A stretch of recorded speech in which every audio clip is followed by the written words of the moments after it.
to thank everyone for coming and putting aside some time today on a Saturday, dipping into your own schedules and coming here. We really appreciate it, and hopefully today we'll have some information for you that you can take back to your communities and spread the word throughout your community and help spread the word about wildfires and being prepared, right? So that's our focus today, is giving everyone a little bit of information, hopefully that you can take home and spread the word, right? And so I really appreciate each of you coming here and being a part of your community and caring enough to be here. So my name is Jason Brand.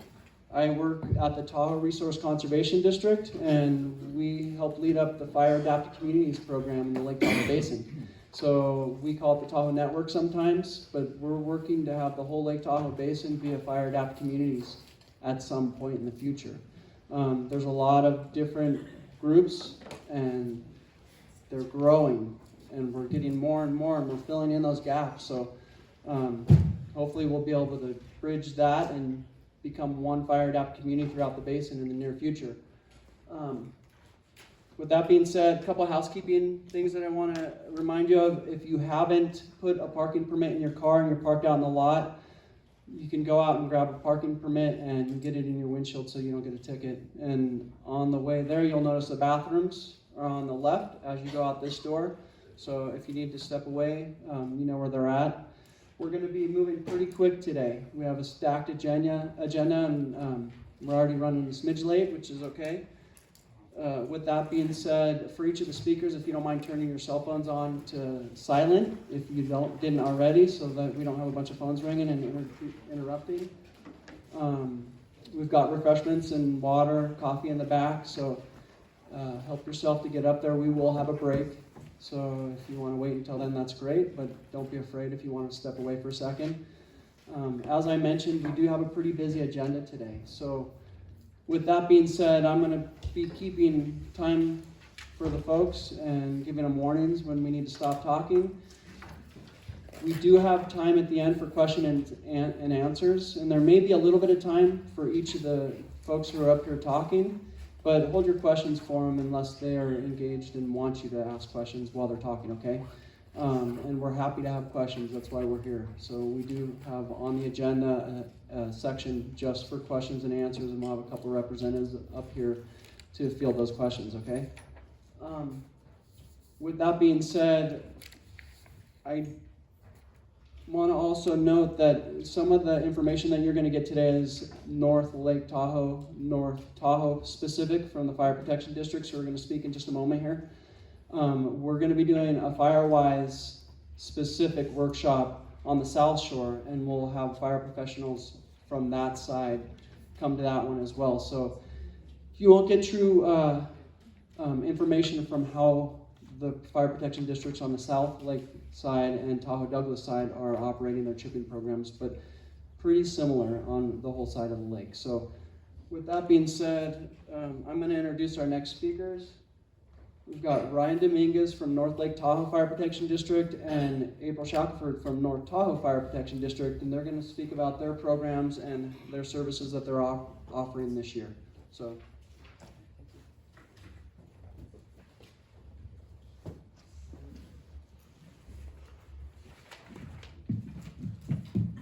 Hello everybody, welcome here, thanks for coming.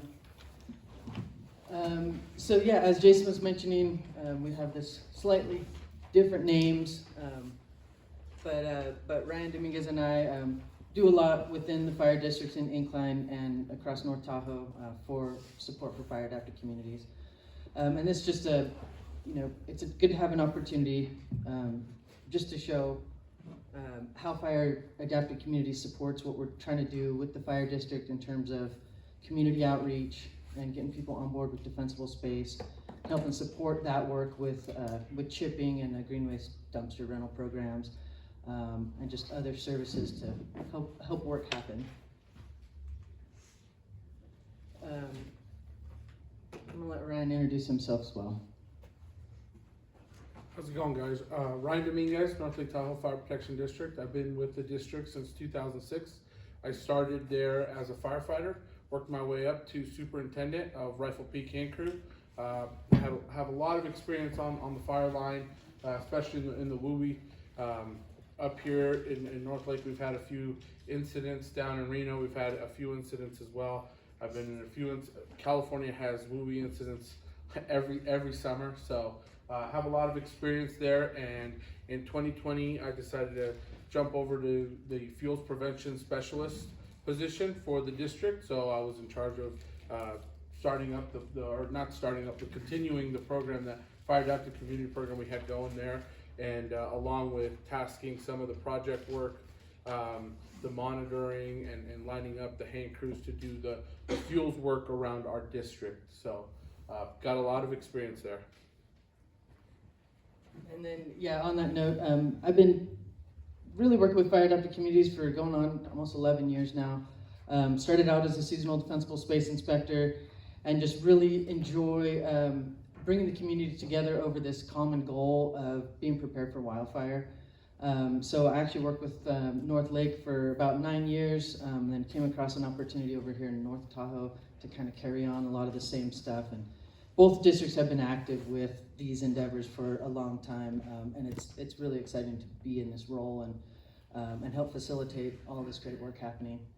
And then, so with that, part of our charge with Fire Adaptive Communities is producing deliverables. So this grant-funded endeavor comes with a fair amount of strings attached, and a lot of that is, well, you've got to get work done with this money. So I'm just going to talk a little bit about what we did last year with Fire Adaptive Communities, and a lot of what we're basically preparing and engaged in already this year. So Fire Adaptive Communities does a lot to support my position.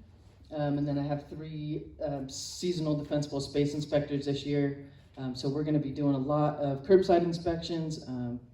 We have a new software this year that's that bottom bullet there, the Fireside, DSI, and Chipper Day apps. So these softwares are really doing a lot to help keep the phone calls down, but keep the services happening.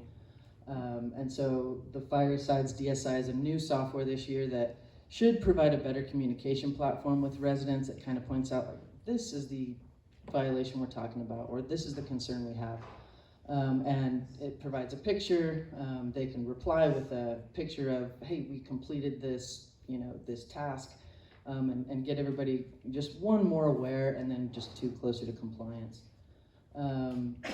And then I just really want to mention, FireWise is much more supported in California than it is Nevada, and I think a lot of that's because California sees a lot bigger losses in wildfire comparatively, and so it's in a lot bigger insurance crisis.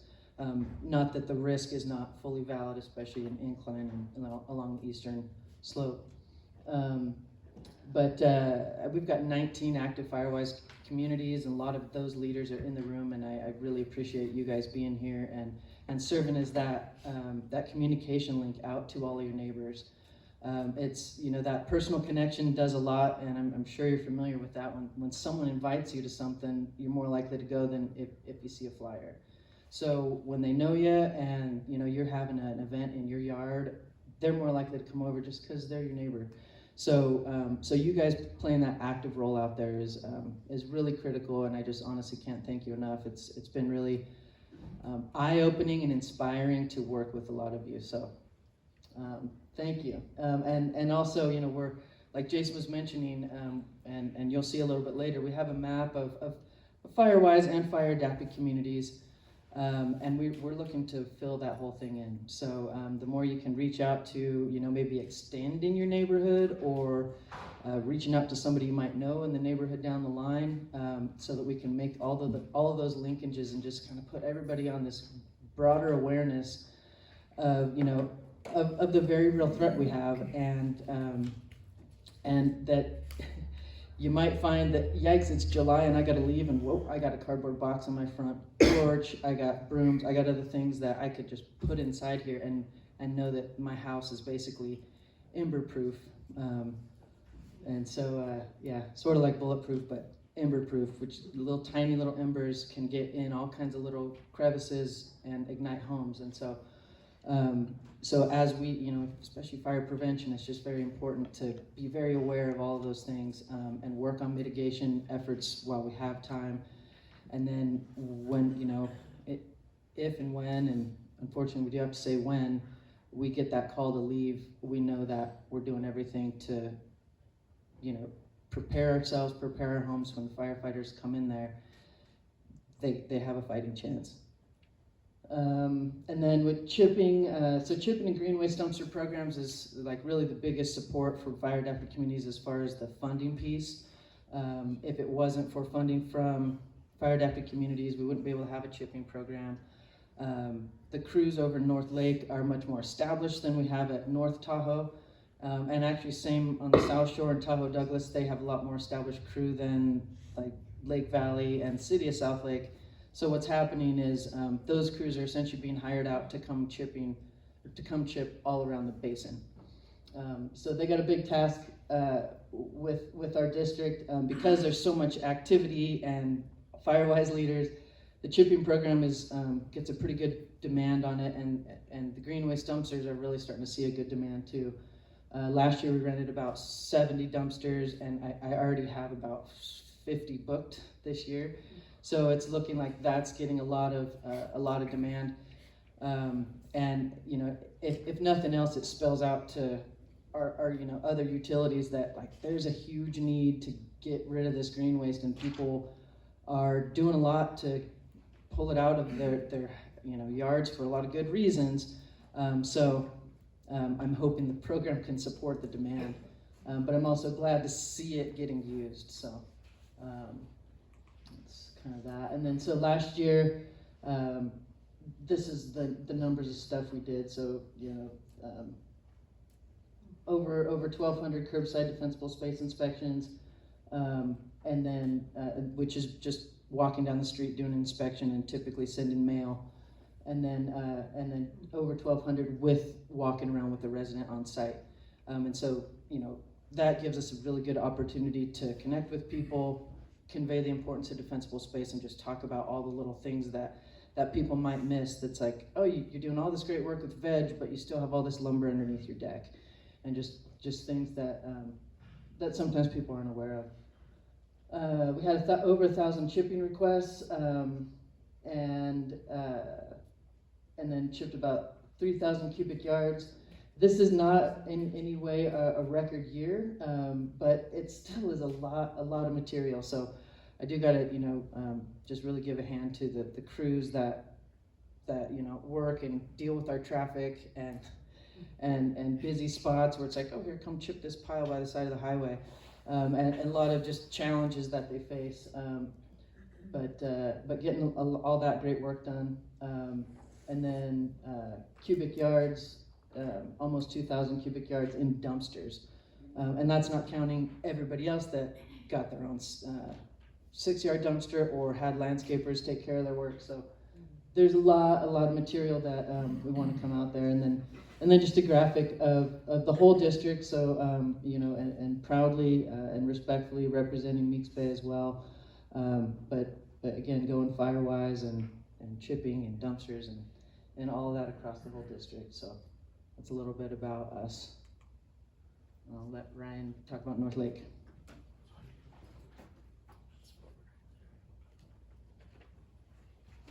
All right, so this is a picture of our district here.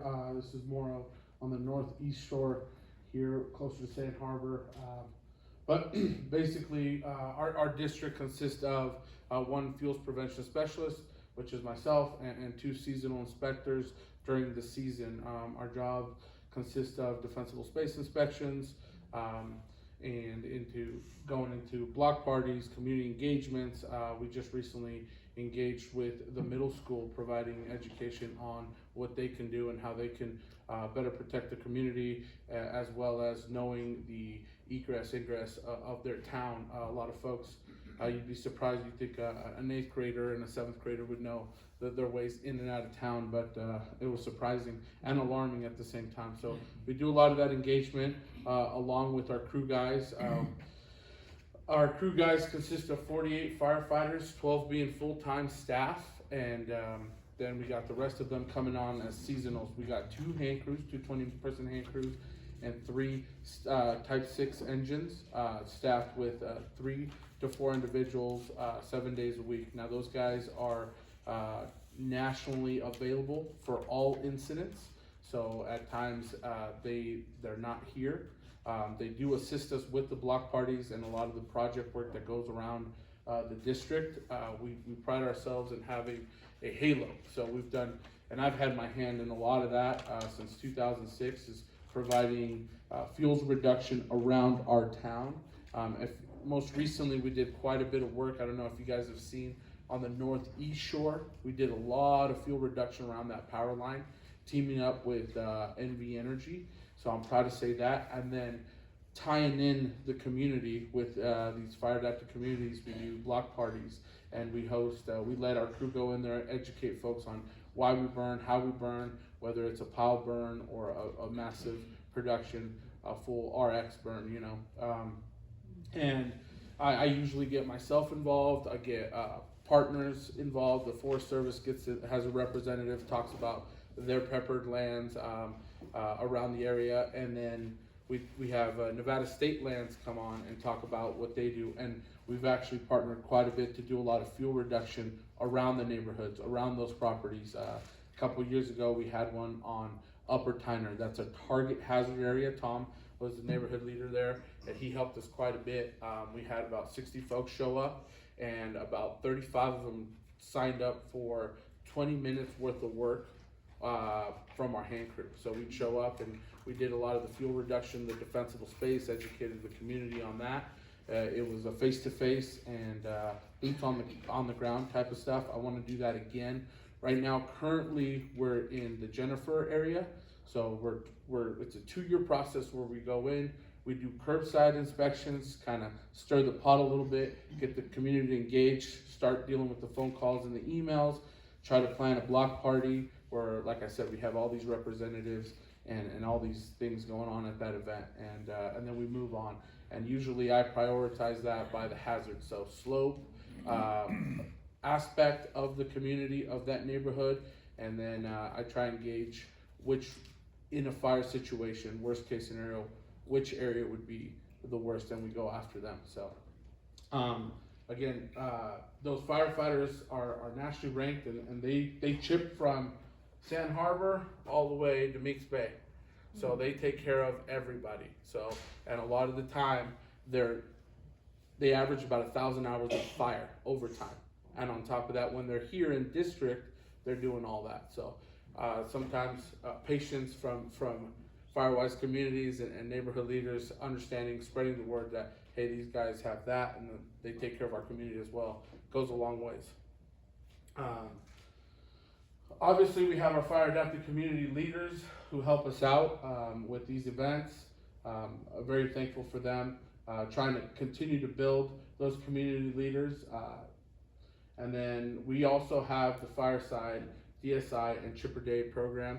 We kicked that off last year. We're the first district to have that. And although we had some hiccups last year, it's a really cool program, a good communication tool with the homeowner. Me personally, I like to have the face-to-face, because reading and comprehending a report are two different things.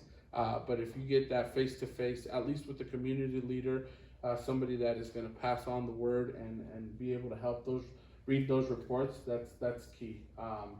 And then obviously the Chipper Day, it speaks for itself. We makes for an easier time, less headaches, and it's a smoother process. We also have a rebate program in those selected neighborhoods, in those target hazard areas. And it consists of doing some work. If you get a contractor to do the work, the defensible space-wise, you have to come into compliance with all codes and guidelines before you get reimbursed up to 50% or up to $1,000, depending on the work that you do there. So our deliverables last year, for our curbsides, we did about 1,729 curbsides last year. Most of those coming from that target hazard area. And then with resident walkthroughs and or rep, we did 579. I believe the number of compliancy was in the 400 out of those, so that's a pretty big number. Another thing that's helping us out is the county is now requiring defensible space compliancy for all short-term rentals and building permits. So that really generates a lot of those as well. I'm not sure if your county is doing that or your district is doing that, but that has helped out quite a bit. Before you finalize the permit, whether it's a short-term rental or a building permit, they have to be in compliance with our codes and guidelines. So it makes it easier for us to work with them and get that work done.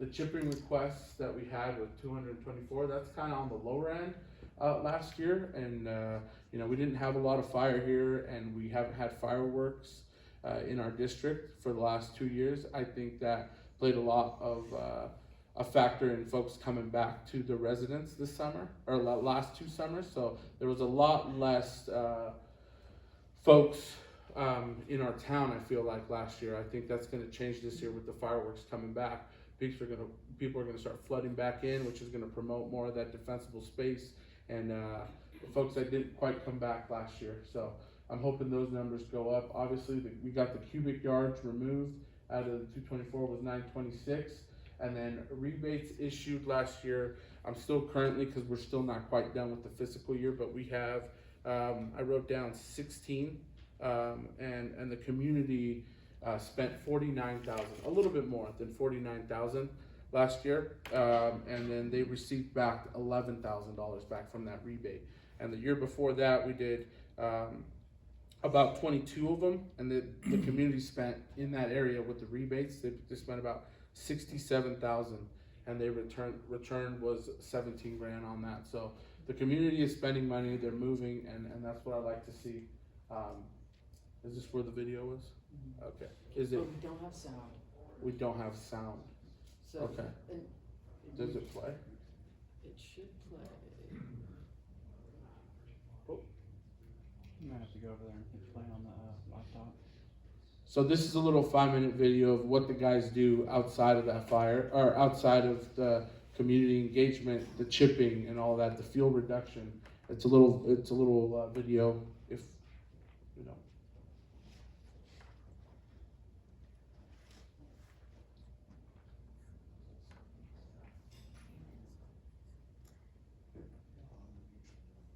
So this is last year's fire season. Approved video of our guys out there. So when they're not chipping and when they're not doing fuel reduction around our districts, and it's both. We have a good communication line with April, and we come together, tie in the crews. They do fuel reduction in your district too.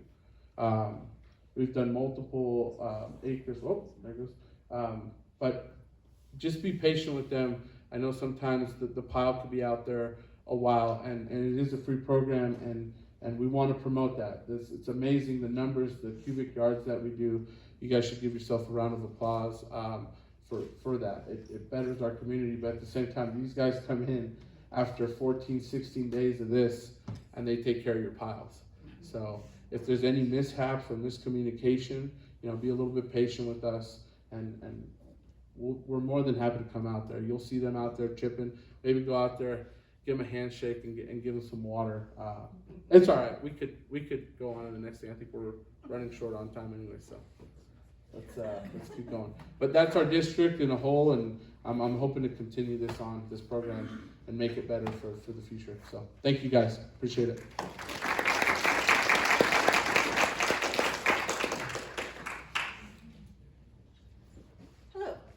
I've met a lot of you in the room. My name is Michelle McLean, and I am the Community Outreach Coordinator for the Fire Adapted Communities and FireWise USA program here in the Tahoe Basin. I work for the Tahoe Resource Conservation District over in the South Lake Tahoe, but we work basin-wide. We're funded through Bureau of Land Management grant, which allows us to run the program, along with our local fire districts and land management agencies, like the United States Forest Service and California Tahoe Conservancy. So that's me, and I'm going to try and move the next one. Okay. So I'm just going to give a very brief update on the programming here in the Tahoe Basin, and then I'm going to pass it on to one of our FireWise leaders to talk a little bit more in depth about FireWise. So for the last year, I started in July 2023, and last year we saw a huge increase in people, neighbourhoods wanting to become FireWise. So we became one of the regional coordinators last year, and we are now assisting with that application process and your renewals every year. And we do so, as I just mentioned, in conjunction with our local fire districts, and we all work together to bring you onto the programming for the Fire Adapted Community Programme. But for most part now, a lot of the neighbourhoods who are coming on as fire adapted communities are also FireWise. So, for example, about a year ago, I think we had close to 12. It's doubled. So what we're doing is we're seeing these vast increases in the number of people who want to become more wildfire prepared. Originally, that was happening mostly in California. Over the last few months, Jason and I have seen an increase in the Nevada side because of insurance. So that's where we're heading. So Jason and my team, Natasha's up there, our new program assistant, we are working together to support you in those endeavours. Basically, our mission is to make you wildfire prepared, all of the communities around the lake. As of right now, you can see the little red polygons.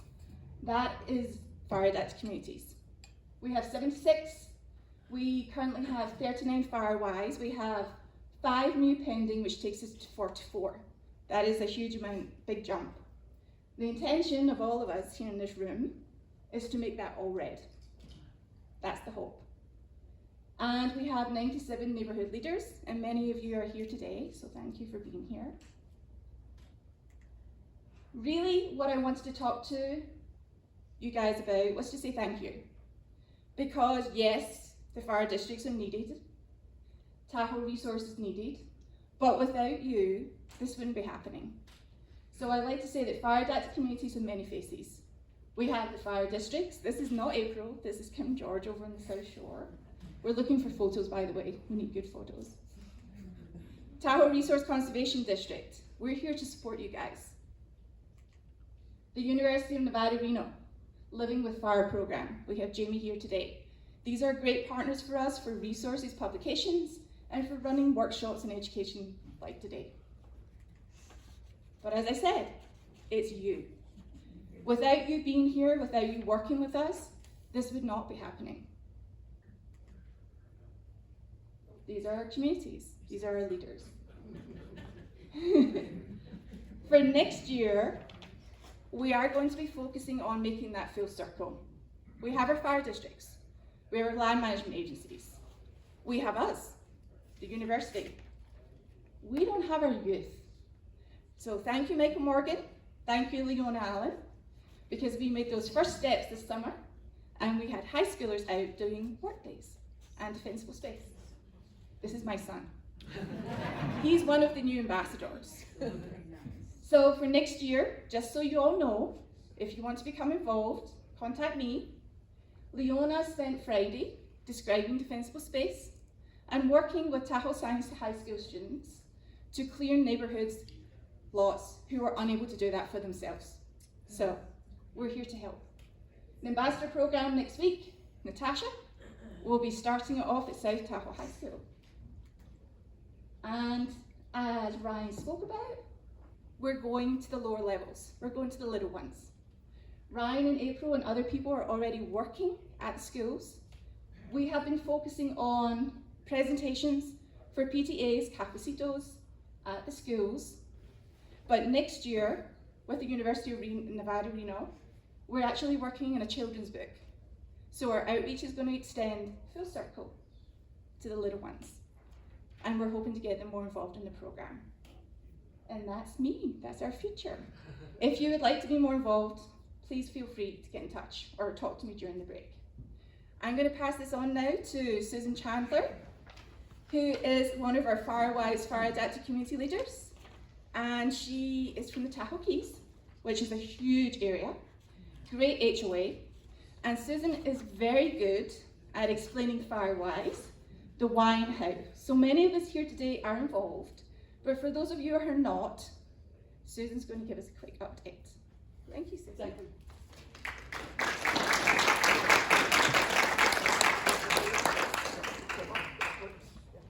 Hi, thank you so much for having me. My name is Susan Chandler. I'm a full-time resident down in Tahoe Keys.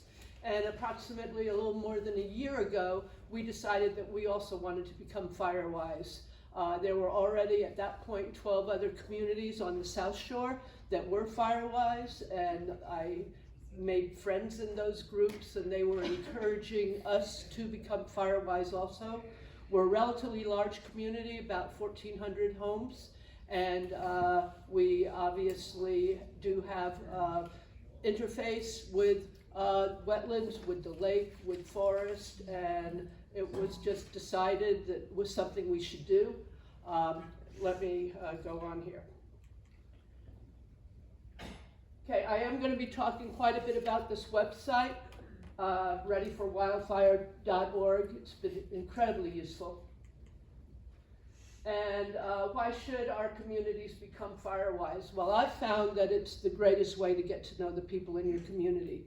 Not only within your own community like Tahoe Keys, but also within the other FireWise communities on the South Shore. Through that system, I've met Jason, I've met Kim George, battalion leader, fire chief, Michelle, and we've really formed a great community. Obviously, we want to protect our own community, but by protecting our own community, we are protecting the communities that are around us, and we found that to be very important. We get a lot of support, as I've mentioned, and we also felt that people were starting to lose insurance, and this has helped.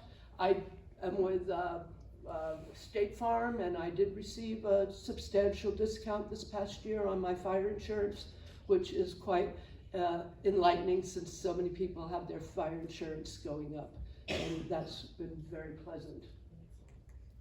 So this is the website I was talking about, and it has all the information that you would need to prepare, prevent, information about forest health, and what to do after a wildfire hits.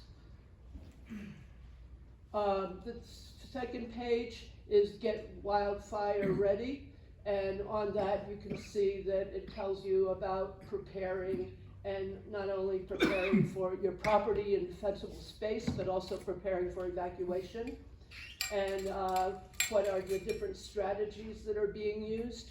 For those of you that are interested in becoming FireWise, it's a little hard to find. Down here is a place called FireWise Communities, and that gives you all the information that you need in order to become a FireWise community, and I'll go through some of the highlights of that. Okay, first of all, they give you wonderful information on what is your risk and how can you protect your home. Talks about defensible space within 5 feet of your home, 30 feet of your home, and 100 feet of your home. And it gives an overview over here of how the program works, what you have to do to organize, to plan, to do it, and then to communicate with others what you've done. So for me, I had to first of all go to our homeowners association and get permission from the board to go through this process. They were all in favor of it. They were particularly like the fact that it doesn't cost any money.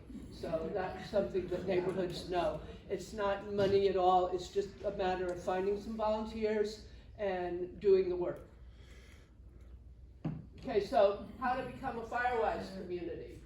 So the first thing you do is form a committee. You need to get yourself and 4 or 5 other people that are interested in doing the work. Okay, then you develop a risk assessment for your neighborhood. We looked at defensible space requirements and came up with a risk assessment based on that, and I'll talk about that in more detail. You then develop a 3-year plan. I'll talk about that in a minute. And you submit your application. Then you renew each year. Our application we finally submitted last October.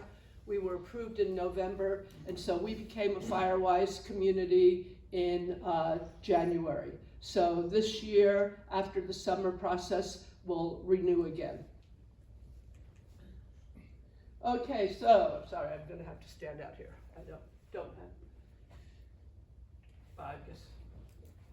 let me do it this way. Yeah, no, it's okay, I can read it off of here, I printed it out. Okay, so in our risk assessment, what we needed to do is we needed to identify the kinds of spaces, whether or not you're dealing with commercial, vacant lots, parcels, single homes, townhomes. You look at your roof type, whether it's composite, wood. You look at your siding type. You look at gutters. You look at, and also along with that, you look at your vents. And then as far as the space around the building, you look at within 5 feet, 30 feet, and 100 feet. And then you look at the building structure, look at the vents around the foundation, look to see whether or not there are any wood fences attached to the house. That was quite important. You look at whether or not there are soffit vents that go in and out of attics, and you kind of just come up with an overview of what the community is. Now, we were a community of 1,400 homes, and you're supposed to do risk assessment on 20% of the homes. So we went around and did the risk assessment on about 300 homes. So I would encourage you to do smaller neighborhoods. And then actually what did happen was when we did submit our plan to Firewise, we were rejected the first time, because even though on the website it says you can do a community of up to 2,500 homes, they said that 1,500 was too large. And so what we did was we divided our 1,500 homes into 3 different communities or neighborhoods of about 500 homes each. And they thought that was fine. Okay, they will then give you a form that you can use to keep track of volunteer hours and getting rid of debris. This was also an issue because we felt that we shouldn't have to do this until after we became a Firewise community. However, when we did submit our application the first time, they needed to know what we had done the previous year because they used that as a baseline. So the second time we submitted the application, we did fill out this form, and we had to obviously do quite a bit of estimate, but we figured that probably each home spent a certain amount of time and hauled away a certain amount of debris, and we were able to fill out this form as far as the hours worked and the money spent. And because we are a homeowners association and we do have common areas, the money spent by the general management of our community was able to be included, and they had kept track of that for the year, so that helped us a lot. Okay, community description. Okay, this is about the 3-year plan. So when you're writing your 3-year plan, you start off by giving a community description, telling the size of the community, the number of homes, the types of homes, and then you also give them an idea as to what you've done to prepare to be a Firewise community already. And so, for instance, we talked to community members, we formed the committee, those kinds of things.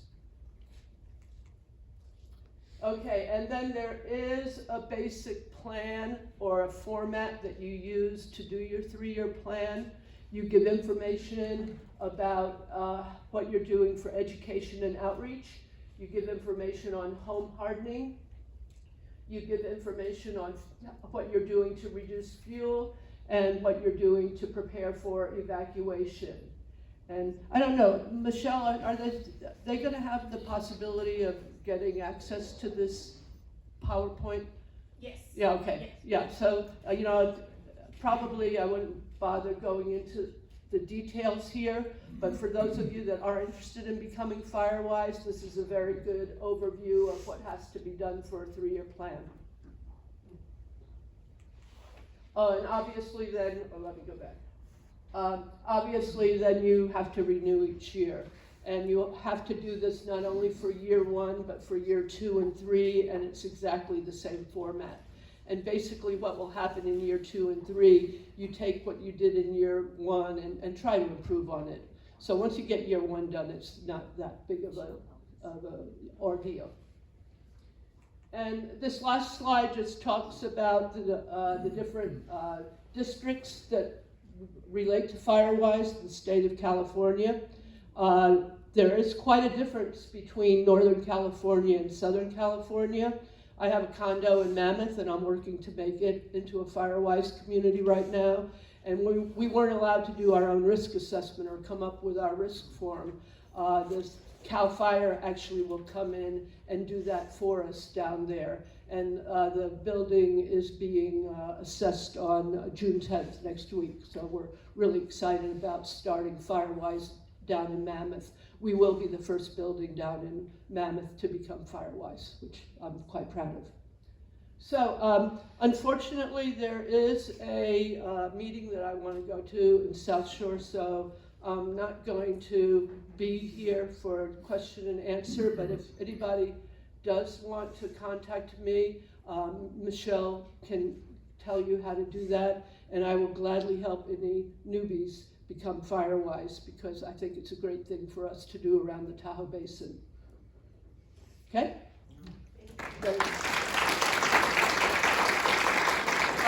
The next speaker is going to be April Shackleton, and she's going to be talking about the prescribed burns in the district, correct? Thank you.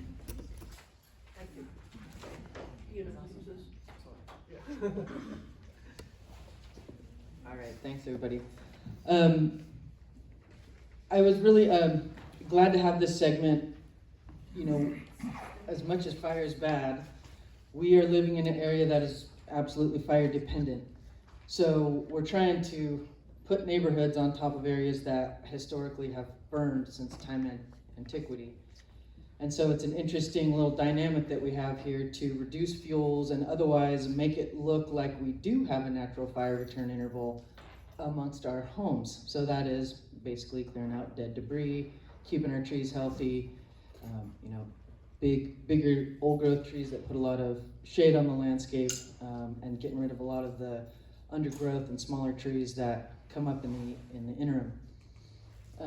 So this is a prescribed fire that happened in 2023. State Parks has a really active program. They burned 60 acres last year with understory fire. This is honestly like the best way to manage fire.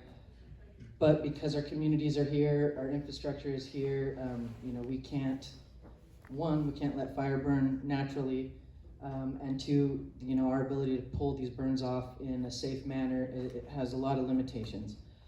However, the longevity of a program, it seems like really plays a big role in being able to jump on those burn windows when we have them. And so State Parks has been doing some good work with their lands for decades now. So this is up in Burton Creek, and Rich Adams, their forester, took this photo. But you can see like the type of forest structure that it's eventually creating is, you know, big dominant trees and clearing out a lot of the subdominant vegetation. So I wanted to show this slide because it has, the best part about it is that gap between 1880 and 1998.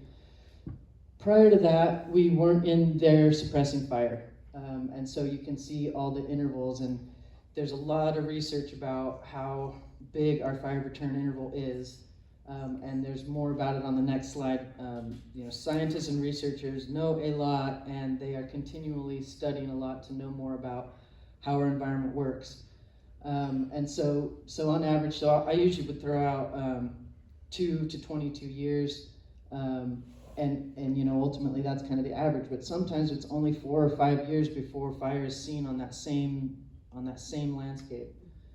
And so when we have gigantic gaps of 118 years, we're faced with a very immense challenge, and that is the biggest reason why we're looking at the wildfire threat the way we are, especially like across the Sierra.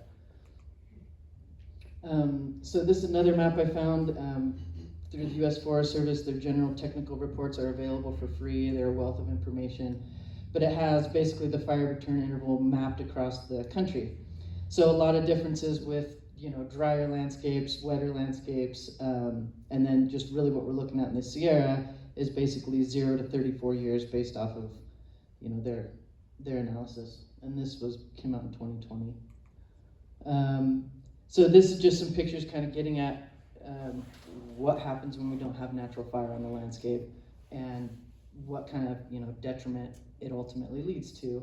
And one can just imagine fire across the landscape in 1909 versus 1979, and why fires were historically much more manageable than they are now. And then just another couple pictures. The Yosemite here is an amazing representation of just how much more trees we have than we did in 1899, primarily because of natural fire return interval, whether it was lightning strikes or cultural ignitions. And we know Yosemite Valley was full of people prior to European settlement, and a lot of that is burning for materials, medicines, food, and also just forage for game and other species. The photo on the left is the incline flume. So we got to keep in mind that by 1882, that was all logged, but you can just see all the growth that has happened since 2010, or since 1882. Just some other pictures of what it looked like when settlement happened, some of the big spacing that was out there, and ultimately the conditions that we are striving for, that let ultimately our neighborhoods hang out in and beneath these trees with good defensible space, and a lot of our Tahoe neighborhoods are starting to look like that. Just kind of another schematic of the problem, starting out with an area that has seen some kind of natural fire, has clear understory, and then a lot of what happened in the basin, especially on the Nevada side, but really all over, was just wide scale, clear-cut logging. And one point I like to make here is when economically motivated people can do anything. And so it's just like, where's and I suppose the economic incentive is your house doesn't burn down. But I think they were just a lot of chasing of dollars that motivated people in that time, and not really a thought about sustainability. And so in Tahoe, we get all of this growth happening after a logging operation like that. The ground is full of an immense seed bank. And so once those opportunities arise, those seeds will germinate. And then if not managed or cultivated by fire, we end up with this immense amount of growth, immense amount of ladder fuels. Eventually that vegetation chokes itself out, and we end up with a bunch of mortality on the landscape.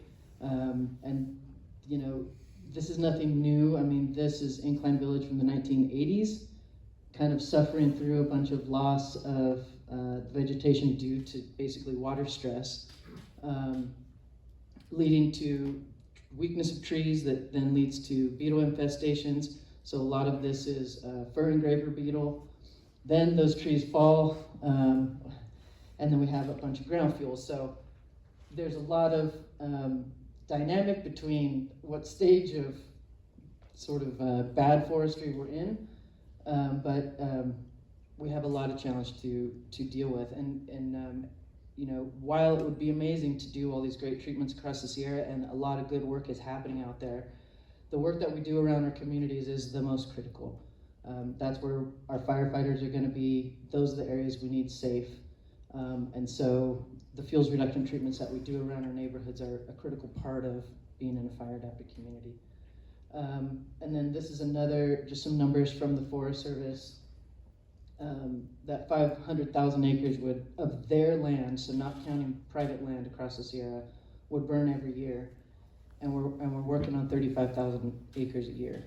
So just getting at what kind of pace and scale we should try to get to, and the level we're at. So we have a lot of good work ahead of us, but I do think we start from our communities and build out, and we have a lot safer place to be in and live in.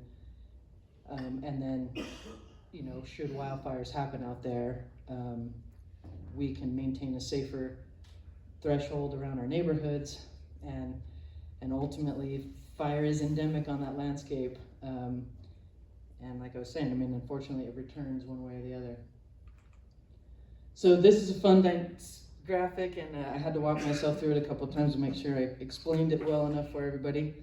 But what we are kind of seeing is, you know, after a wildfire, we get nitrogen fixing plants. So, and I'm going to talk more about that in a minute, but there's an amazing ability for these plants to bring nitrogen out of the air and put it into the soil. And that allows for just better soil conditions to establish other plants and eventually Jeffrey pines and other trees. So as we move through time, we get the white fir cedar component. So this means that the forest is grown, there's shade on the landscape, and those types of trees can come in and establish. They tend to have more flammable oils. They hang on to lower branches, and they honestly are very much an indicator that that forest hasn't seen fire in a long time.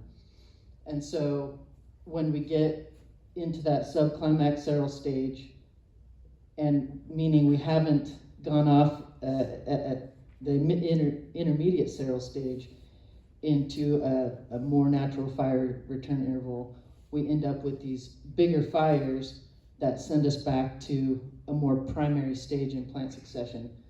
So I have a couple other photos of, you know, basically the fire cycle on the left is what would ultimately create those old growth conditions like we saw in some of those previous pictures. But when we wait and we have a bunch of ladder fuels in there and the fire burns so catastrophically, we lose soil, and it sends us way back to some of these initial stages where it takes a minute for these plants to get established. We lose a lot of soil. You know, everything in that forest is essentially gone, and we have a long time to wait before we get any of it back, and I mean lifetimes. And then when we get to an old growth forest, essentially it's just a cycling of those understory plants. Those trees are living 400 and 500 years, and fire can move around in the landscape, you know, killing some shrubs, but ultimately cycling a ton of nitrogen and preparing for more growth of more understory plants, and which are also can be medicinal and just create a lot of habitat and a lot of ecosystem function. And so anyway, so that's kind of a little schematic on why we're in this dire state with fire. And management can play an active role, and I'm excited to see more and more of it happening all the time. But that point on the bottom, the tremendous variability based on slope aspects, soils, winds, and water availability. One side of the slope doesn't have the same fire return interval as the other side. There's a lot of areas where you're going to see the thick, small vegetation, and then you're going to see other areas with bigger old growth. So unfortunately, none of it's simple, but I tried to lay it out with that diagram. So some of the benefits of fire are listed there on the left. You know, and I've kind of gone through a lot of them, but we're going to talk about nutrient cycling a little bit, and then I do want to brief on the carbon retention. You know, we lose a ton of carbon with burning. It's just a mathematical equation, but where we get a lot of carbon retention on the ground with a natural fire return interval is in that litter duff layer, but also in the bigger, older trees. So the more we have a natural fire return interval, the more we do store large amounts of carbon on the landscape, while we, you know, essentially release a lot of carbon with burning. In the long term, forests serve a very important role in storing carbon across our planet. This leads to healthy old growth forests. So some other benefits, just getting into the wildlife. Woodpeckers and other birds that have a dark color on their back, and I've seen flickers and other sapsuckers. love coming in after an understory burn. Bugs are drawn in, birds are drawn in. It's very much a rejuvenating process for the forest, and it's really cool to go in a month later and a year later and see all the changes happening and hear all the birds out there and hear all the woodpeckers doing their thing. Another function of the understory fire is that open canopy. So goshawk is a species of concern in our area. So the more we can thin and do understory burning, the more we're benefiting a lot of these critters that are suffering at the moment. And then mistletoe has a detrimental impact with smoke. So mistletoe is one of those things, we get a lot of extra vegetation in there, trees are weakened, mistletoe can attack. Mistletoe weakens the tree even more, and then beetles can attack and essentially kill it. So just that there are like an immense amount of ecological relationships out there that that I think are just critically important and that I barely know. So it's just a pretty amazing world out there. This is just a touch on the nitrogen fixing plant. So it's actually a bacteria that can affect certain types of roots. And then with that, those bacteria are respirating, underground and pulling nitrogen out of the ground in aerated soils, and then creating that nitrogen layer for the rest of the plants to be able to use. So alder in our area is a great one. It fixes nitrogen 10 times, in some cases too much in stream environment zones. Lupin is a good one. Tobacco brush is one of our pioneer species. That's a big sprouter after fire. And then peas and legumes. Just there's about 1% of a tree is made of nitrogen. So it's all like a very small component of the overall stuff that's out there. And this is a study that I was a part of back in the mid 2000s, just looking at that nitrogen concentration before and after a prescribed fire, and then the total mass of NH4 ammonium, which is a very plant available source of nitrogen, just nutty spikes after a burn. And so that gets into why all the bugs and the birds and everything else are there. The control plots kind of show the same time frame, indicating that it's not a matter of time or anything else. It was just because of the fire, we saw these tremendous increases, statistically significant increases in nitrogen, both concentration and total mass. So without the natural fire return interval, and to get back to this whole new land pioneer seral stage, when wildfires happen, Caldor, I guess I shouldn't say, there was a lot of mixed severity with Caldor. A lot of it was very severe, but this was the 2013 rim fire that there's just management. It's a hotter area, lots of extra vegetation, and just that fire was a particularly bad one.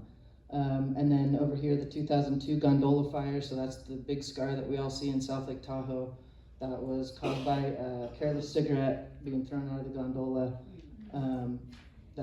we lost all of that landscape out there. And then it's because it's so granitic and primary, it takes a long time for that type of stuff to return. So chances are we'll be looking at that scar for forever. What management can do, so getting ready to cut down some old growth in Yosemite, for whatever reason, didn't get to this grove, and then we see all the shade-tolerant fir trees coming in, but then by 2000, due to management in Yosemite, we're back to having our old growth, having areas that fire is more likely to move through and not destroy trees, and just wanting to point out all the great management that happens in Yosemite. Some fun pictures from Incline Village. That's actually random, you guys over there on the left. So we used to get out and monitor across incline and just look at changes in the landscape due to treatments out there. And this is just a hand thin and a pile burn. We're basically taking that initial bulk of fuels, piling it, burning it, and then getting the landscape in a state that could better accept fire and hopefully understory fire. And as I was mentioning, these burns are limited by staffing and burn window and just the immense need for work to happen. And then, you know, kind of leaning on towards mechanical treatments, there's definitely a role there. And then and I will tout the need for fire use, like especially in areas away from communities. We need to better incorporate fire into our management actions. And just some pictures of what that work looks like. This is all Slide Mountain and Rifle Peak. This is up on the backside of Diamond Peak. And just the lower right picture showing what is thinned and how much is still there. So it's just an immense amount of work. Some pictures of our pile burning. This was some of the stuff that happened in Carnelian Woods this year.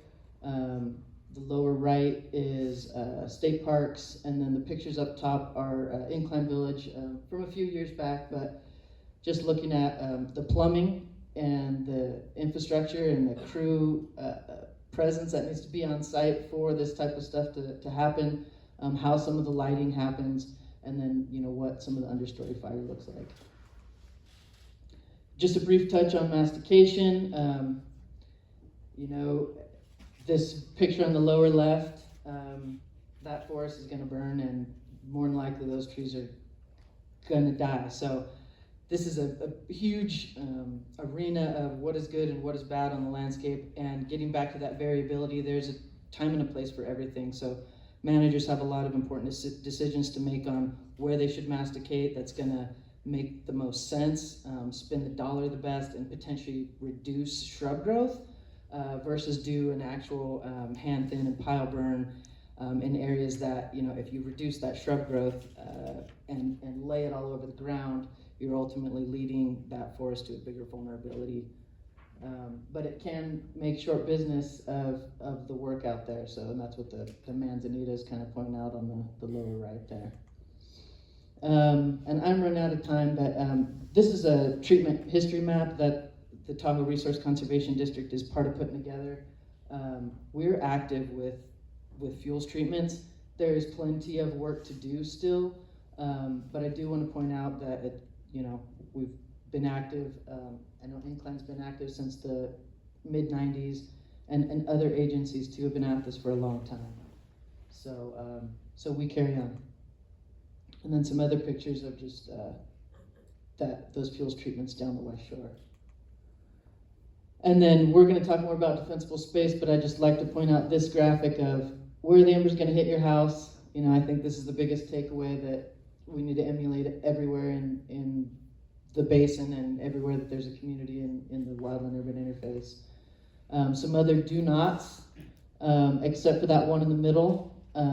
It's not impossible to replace your fence with a metal gate, or get rid of that fence, and then just other doesn't work. The two on the lower right was, I went out and said, hey, you're gonna need to plug up this gap over here on the side of the house, and that's what I came back to. That doesn't work either. So, you know, that's why we got to keep talking to people sometimes. And then just wanted to point out, if you aren't already, or, you know, as part of your set of information you give out to people, make sure they're registered with a code red or a similar alert, regardless of where you live and where you work. In the event that we need to use reverse 911, that's going to be the system. So just making sure everybody's aware of that and registered. And then with that, I'm going to bring up Jamie Royce Gomes. She is the program manager for Living with Fire program.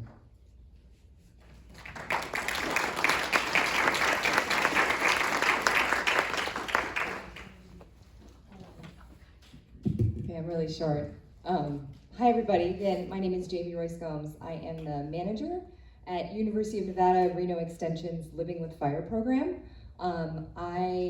We operate in the state of Nevada and also at the Lake Tahoe Basin as a whole. And so we help with peer-reviewed research-based publications. We give presentations. We end up, getting folks to get together and get folks to prepare for wildfire. We work with local, state, and federal firefighting agencies, with wildfire-prone communities, and other organizations. So I want to start off with, we actually have an evaluation form, and I was wondering if Natasha's going to be passing this out to everybody. So we are 100% grant funded, and so this is going to really help let us know like what you learned, what you really enjoyed with all these presentations, maybe help us know like what we can do better next time. And so it helps us with grant reporting and then just making these presentations better. So if you could fill that out, would be awesome. Okay, so I don't know if April said this, but so if prescribed fire smoke were equivalent to lighting a match, then the smoke, if you were to light like a bonfire, the smoke from the bonfire would be equivalent to wildfire smoke. So I just want to put that in perspective, just to help you understand. I'm going to talk about living with smoke. So I actually wrote a peer-reviewed research-based publication with the Washoe County Air Quality Division.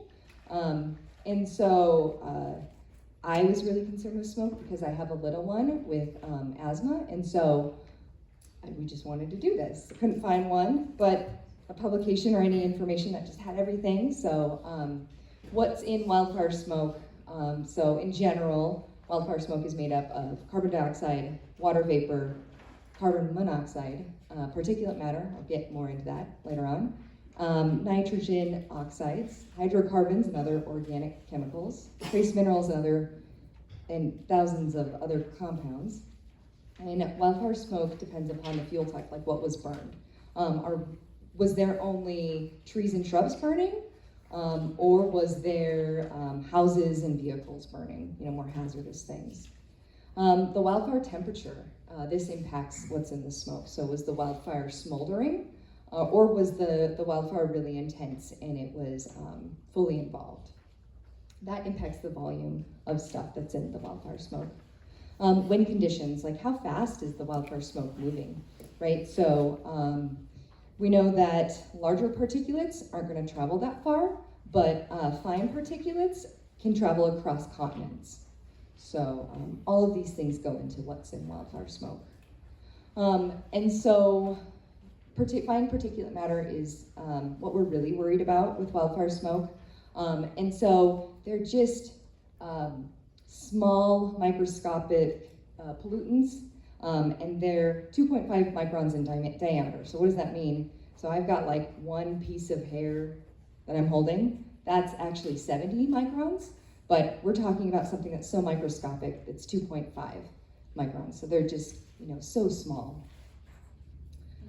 In general, particulate matter just describes, In general, particulate matter just describes suspended solid particles and liquid droplets that are in the air. And so what can they do? They can enter in through your eyes or be inhaled deeply, and they can cause burning, watery, and itchy eyes, a runny nose, coughing, phlegm. I always get phlegm in my throat whenever there's a lot of wildfire smoke. It can cause wheezing, shortness of breath. It can cause illnesses like bronchitis. It can worsen your chronic lung or health conditions. It can lead to premature death. It can cause low birth weight in infants, and it can actually impact the way that your body fights bacteria and viruses. And so now that you know what this is, and now that I kind of scared you, so how do you protect yourself? What can you do?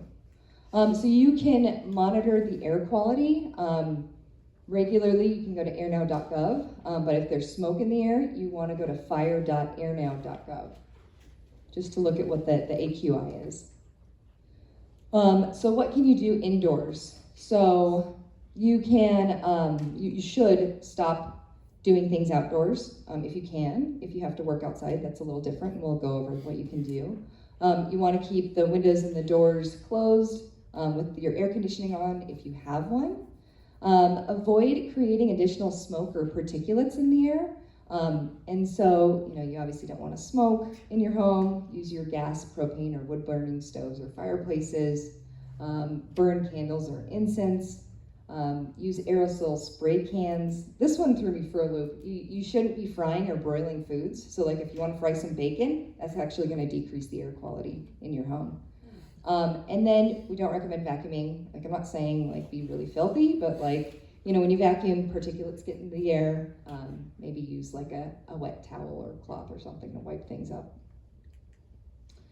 So let's talk about your HVAC system, right? So your heating, ventilation, air conditioning system. You want to not have air sucking from the outside. You want to put it on recirculate mode, where it ends up taking the air from in your home and circulates it through the filter and then spits it out. You just want to clean the air. Typically homes already have this option, but ask your HVAC specialist to really define if you have that. You want to turn off your swamp cooler or your window air conditioning units. Again, you don't want to be taking in air from the outdoors and that has smoke and putting it inside your home.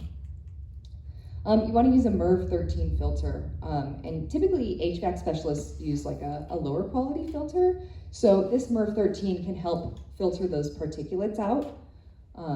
You can, if your HVAC specialist doesn't have it, you can actually just do a quick internet search. That's what I do. I have MERV 13 filters delivered to my house every like 6 months. And if you lack air conditioning, be sure to close the windows, and maybe consider leaving. So I have my house was built in like 68, and the windows are pretty like drafty. I need new windows, but I remember one year I came down into my kitchen and I could just see layers of smoke. And I made the executive decision. I was like, hey family, we are going somewhere else for the day. And so we drove. So, consider doing that if it's really bad. So I can't remember what year it was. We had really bad air quality, so many fires. Maybe it was 2021, but I had to work from home. And the air quality in my home was really bad, so I created a clean air room. I took my dog and we went into a room that didn't have a fireplace and it only had one window, and we both sat in that room with an air purifier and just worked, and the air quality in that small room was really nice. So if you have to do that, you can create a clean room. I used like people in the biz, they always call this like a portable air cleaner, or they call it an air sanitizer. I don't think that's like common vernacular among populations, so I just call it air purifier, but we have to put that. If you have an air purifier that creates ozone, that is going to decrease the air quality in your home, so make sure it's not creating ozone in your home. And so if you don't even have an air purifier, you can actually create your own. So it's really easy. You just take a MERV 13 filter and tape it to a box fan, and it is the cheapest, fastest, easiest, and very effective way to clean the air within your home. Okay, so how can you protect yourself if you have to be outdoors? If you have to work outside, you have to be outdoors. So stay hydrated. Making sure that you're hydrated really lubricates your airways and prevents more particulates from being entered into your lungs. You gotta use a NIOSH, N-I-O-S-H, N95 or P100 face mask. They call it respirators, face mask. And I always mix up this name. So it's called National Institute for Occupational Safety and Health. It's just federal regulations. We know that these face masks have been approved and they're able to filter out these particulates. If possible, you really don't want to do strenuous work outdoors, right? You don't want to be running 5 miles when the AQI is like 500. Really, really bad. But you just, if you have to be outdoors, if you have to work, make sure to do less strenuous work. You want to check the air quality often. So at fire.airnow.gov, they actually update this every 31 minutes on the hour. Okay, so during that day where I decided to take my whole family and we drove to Roseville for the day. It was super smoky out, and so what did we do to decrease the amount of particulates in our car? We closed the windows and we closed the air conditioning vents and we put it on recirculate mode. And so again, it just like takes the air that's already in your vehicle, filters it through your filters, your cabin filter if you have one, and then it just makes the air quality better in your car. These are other things to consider to protect yourself. So if you have asthma, make sure to follow your asthma plan. If you have any heart or lung disease, make sure you talk to your physician. It's really awesome to have a 5-day supply of medication on hand. You want to make sure that you're not going outdoors in very much during those conditions. And again, you want to use that NIOSH approved N95 or P100 respirator or face mask to filter out those particulates. And so I want to go over about these face masks. And so technically these should be fit tested, where you go to a lab and they make sure that it has a seal on your face. Not everybody has the opportunity to do that, but you just want to make sure that it has a seal on your face. These particular face masks are not designated for folks with beards or children because it needs to have a seal on your face. And then, just as a reminder, using like cloth or surgical masks, that's not going to protect you from that fine particulate matter or ozone. And you can learn more. I actually have this publication. It goes more in depth. It's over at that table in the back. You can learn more on this publication. And then that is it for me. I'm going to introduce Leona Allen. She's going to talk about smoke education in neighborhoods.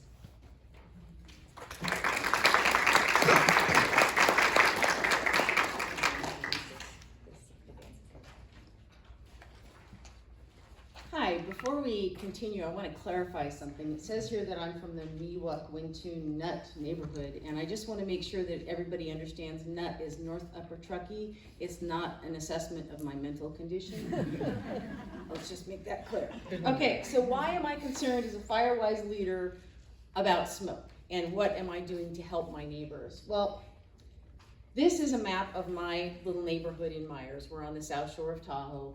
And the red outlines my fire adapted community, and the yellow arrow is the predominant winds that come into my neighborhood. So whether I like it or not, it doesn't matter if the fire comes from Oregon, California, Nevada, or Argentina, we get the smoke.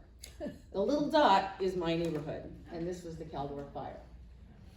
So the other thing on top of this is that my neighbors, all of them, were evacuated for almost evacuated for the Emerald Fire. They were evacuated for the Angora Fire, and they were evacuated for the Caldor Fire. As you can imagine, they're a little concerned when we start getting smoke in our neighborhood, and it is quite often. So what is my role as a fire-adapted community leader in this thing? And I'm so glad Jamie went before me, because she was able to talk about a lot of the things that I need to cover as a FireWise neighborhood leader when I'm talking with my neighbors. So one of the things, by the way, I'm a wildland firefighter for the Forest Service, a seasonal one. So one of the things that we talk about smoke is that smoke doesn't go anywhere, or smoke doesn't disappear, it just goes someplace else, all right? This is the Caldor Fire on the left-hand side. That's just a few moments worth of smoke. So all of that smoke went someplace, probably in your home, in your clothes, in your yard, in ashes, etc.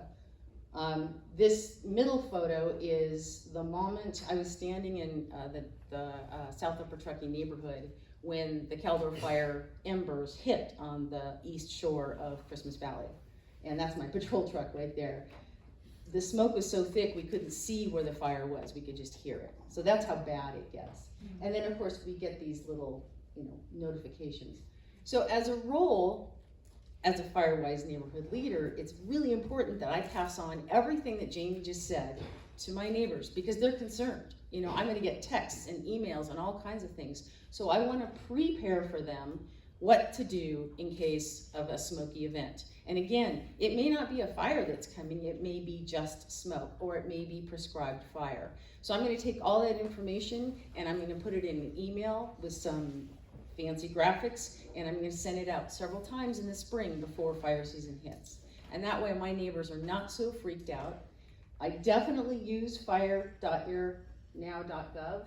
It's a great mapping system, and just so you know, it's actually in collaboration with the Environmental Protection Agency, weather agencies, the Center for Disease Control, so it's all the experts when it comes to smoke. And you can go right to your neighborhood and find out what the smoke is all about, or you can back up and see what's going on in the entire United States. So it's a phenomenal resource for all of our neighbors, and you should definitely share it with your folks.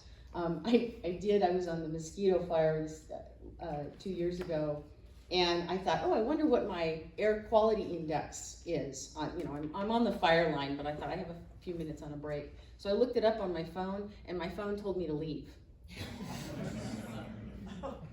No. The other one that I actually like to use is iqair.com, and this is a Swiss company, but the reason I like them is they give good information, about their mapping system, but they're a company, so some of their products cost money, but they have good air purifying products. And so if you go to their website and check them out, it's just a really good resource for them. Just a personal note that I was on the Caldor fire, and I have to tell you that your defensible space saved my ass.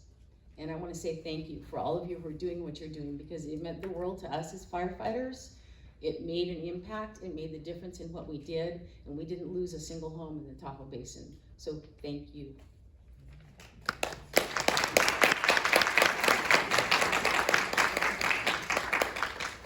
Now we're on a break.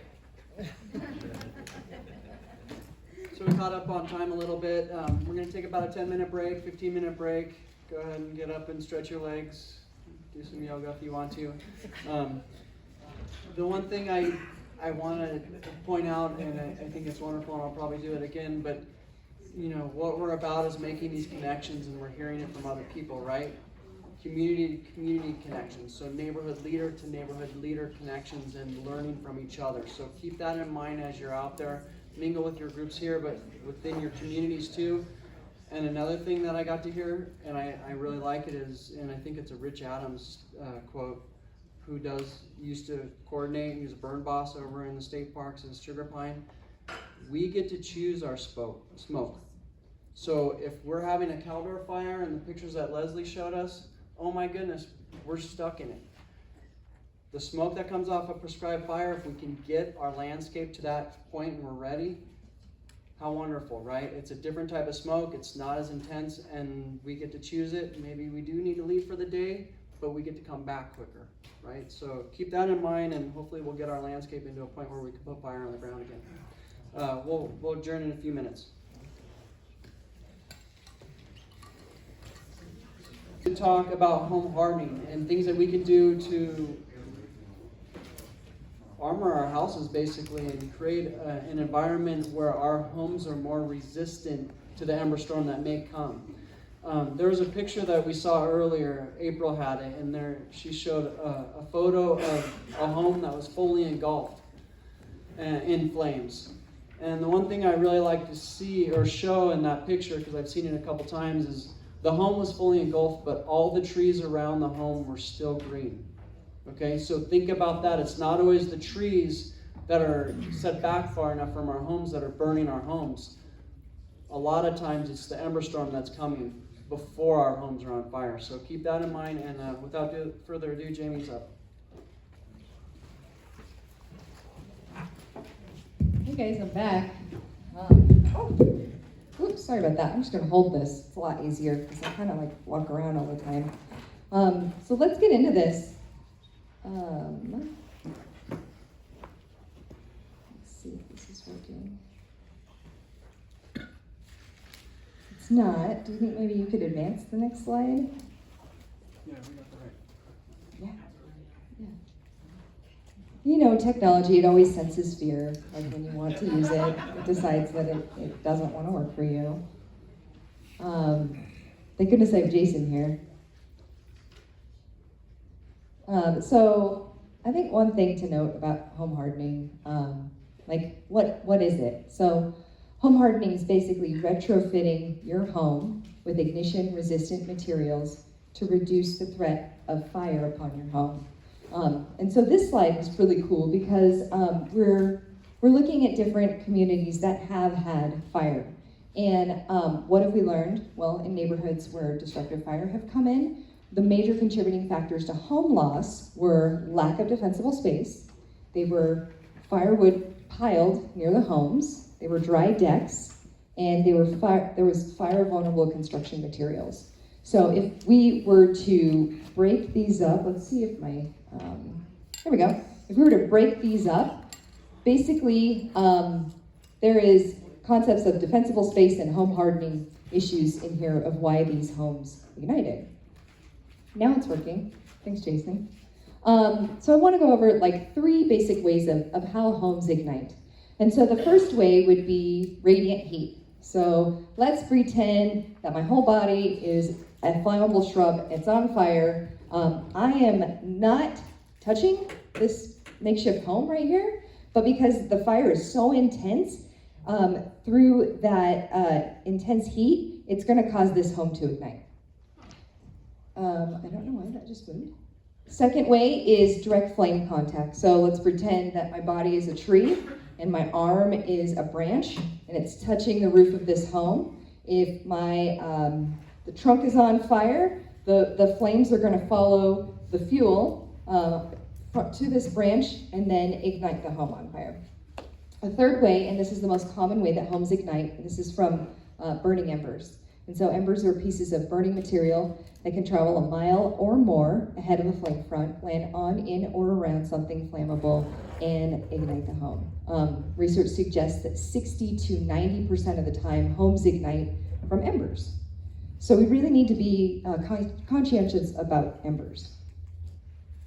I want to go over a bit about defensible space because defensible space and home hardening go hand in hand. So what is defensible space? Defensible space is managing the vegetation around your home to reduce the wildfire threat upon the home, and it also offers an area that firefighters can safely defend the home with. I really, really like this picture. It is a picture of before a fire, during the fire, and after the fire. And so this is actually from the 2004 waterfall fire in Carson City in Nevada. And so right here you can see that this home has a wood shake or shingle roof and the vegetation is incredibly dense, right? So we've got this bitter brush and it's dense with all this sagebrush. Before the fire, that was a pretty big fire hazard. This picture, between this picture is pretty different. So we've got, obviously this is during the fire. We've got, this homeowner has traded out their wood shake or shingle roof with some sort of tile, and they have this lean, clean, and green area around their home. They've also reduced the vegetation in the natural vegetation area. And right here you can see that the home survived. So they incorporated defensible space and home hardening tactics to save this home or reduce the chances of this home from igniting. And so different agencies and organizations call different zones in defensible space different names. However, the concepts are the same. We call the zone 0 to 5 feet around your home the zone 0 ember resistant zone. And so this is critical. I'm gonna say that it's critical that this area is non-combustible. So you wanna remove wood piles. You wanna remove vegetation. Instead, you wanna have things that aren't going to ignite. You wanna have things like DG, decomposed granite. You want to have pavers or rock or brick, things that aren't going to ignite. Every time I talk to people about the zone, somebody wants to fight with me. We really do not recommend having some sort of vegetation next to the home. However, if you have to have some vegetation in that zone, which we do not recommend, having something that is low growing and herbaceous, meaning non-woody, it's going to take longer for that plant to ignite, and the flame length is going to stay low. So examples would be like irises, some sort of like high moisture content plant. Again, we do not recommend that. We want this zone to be non-combustible because 60 to 90% of the time homes ignite. For embers, So what else? This zone right here, zone 1, is the lean, clean, and green zone. So just to explain this graphic here, we just wrote this peer-reviewed research-based publication on defensible space. This left half represents the rangeland, and this right half represents the Tahoe Basin. So we've got rangeland, and then we've got pine forest ecosystems here. So we're showing that, what homeowners can do in both of these types of vegetation areas.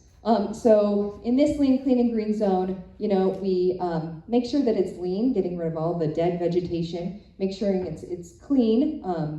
We don't have, a bunch of like dense shrubs right here, and it's green, irrigated if possible. Sometimes it's not possible to irrigate this area. And then this zone right here, which is the 30 to 100 foot plus zone.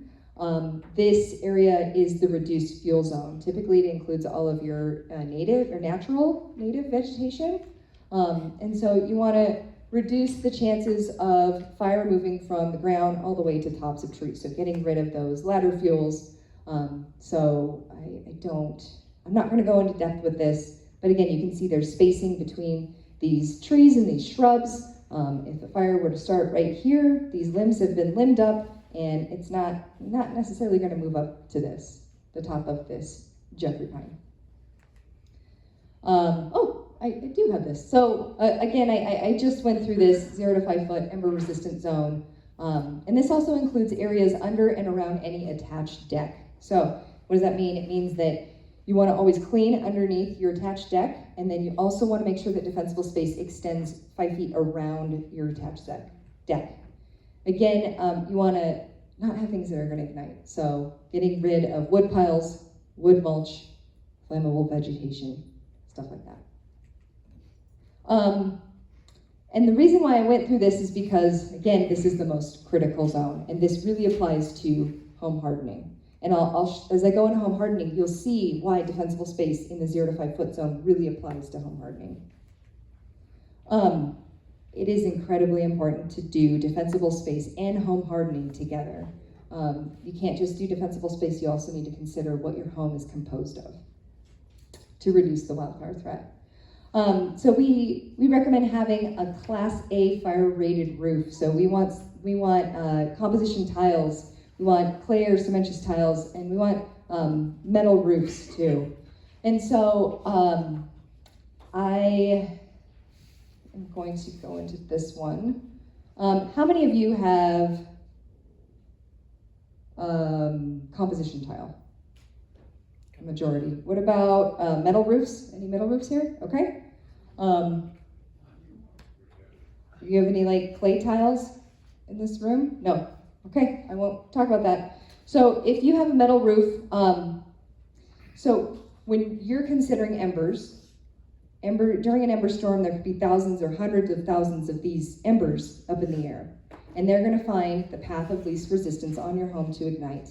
If you have a metal roof, and you know how they have these little kind of like spaces on metal roofs, one thing that you can do is to plug in those gaps with a mineral wool insulation product so that those embers don't get underneath your roof and then ignite your roof. Another common place that the home ignites is roof to wall intersections, right? So you get a lot of dead vegetation up here. You'd probably get like a lot of pine needles, maybe pine cones, and they settle on these roof to wall intersections. Make sure to remove that debris off there. Another thing that you can do is to do a local replacement. And so it just means that you're going to focus on one area, and you're going to do like a cheaper option that can really help to reduce your home from igniting. And this type of local replacement right here is installing a metal flashing 6 inches above the roof. And this actually offers a barrier between those embers and your home. So you can do that for your roof to wall intersection. Another thing to do is to clean out your rain gutters. Sometimes you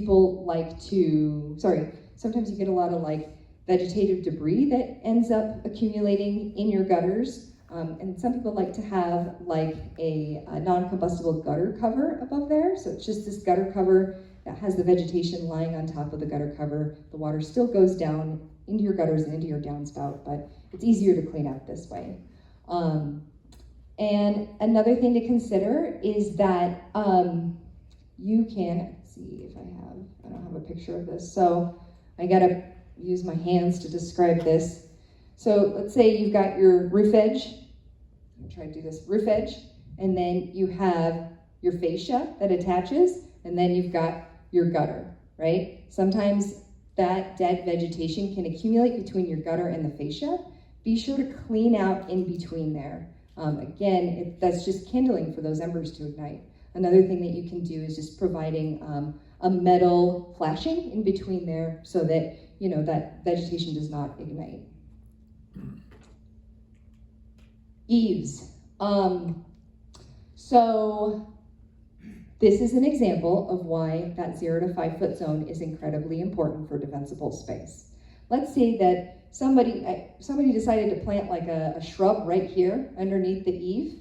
If that shrub is on fire, that heat from that shrub can build up in these roof rafters, and then it can cause the roof to catch on fire.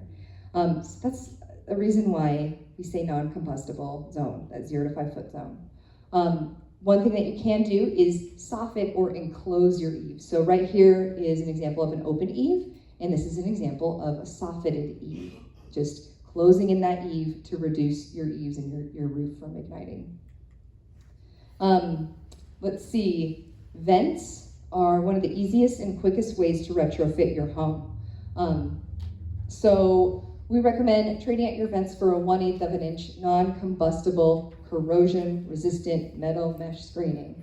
It's pretty technical there, and the emphasis is on the word metal, right? You want to make sure this is metal. There was a time when we gave a presentation and somebody went to the store and they bought something that was 1/8 of an inch, but it was plastic. So you want to make sure it's metal. You can do an internet search, figure out about that. I actually replaced my vents in my home, and I found a stainless steel 1/8 of an inch metal mesh screening. You can avoid storing combustibles in your crawl space. Some people like to put stuff in their crawl space. And you can avoid storing combustibles right next to vents in your attic.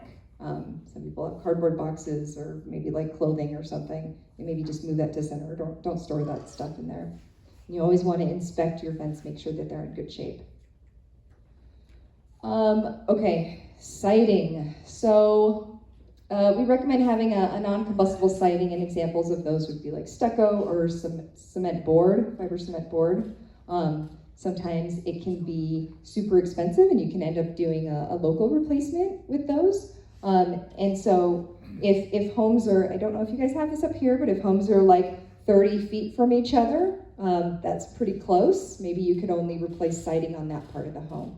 Or if you are at the top of a slope, we know that fire travels faster when it's going uphill. Maybe you can only replace the siding on that part of your home. Again, fiber cement's pretty expensive. Another thing that folks do is like, so at the bottom of your siding, they like to put this combustible siding that covers up this, it's like concrete, like there's 6 inches of concrete that go up the side.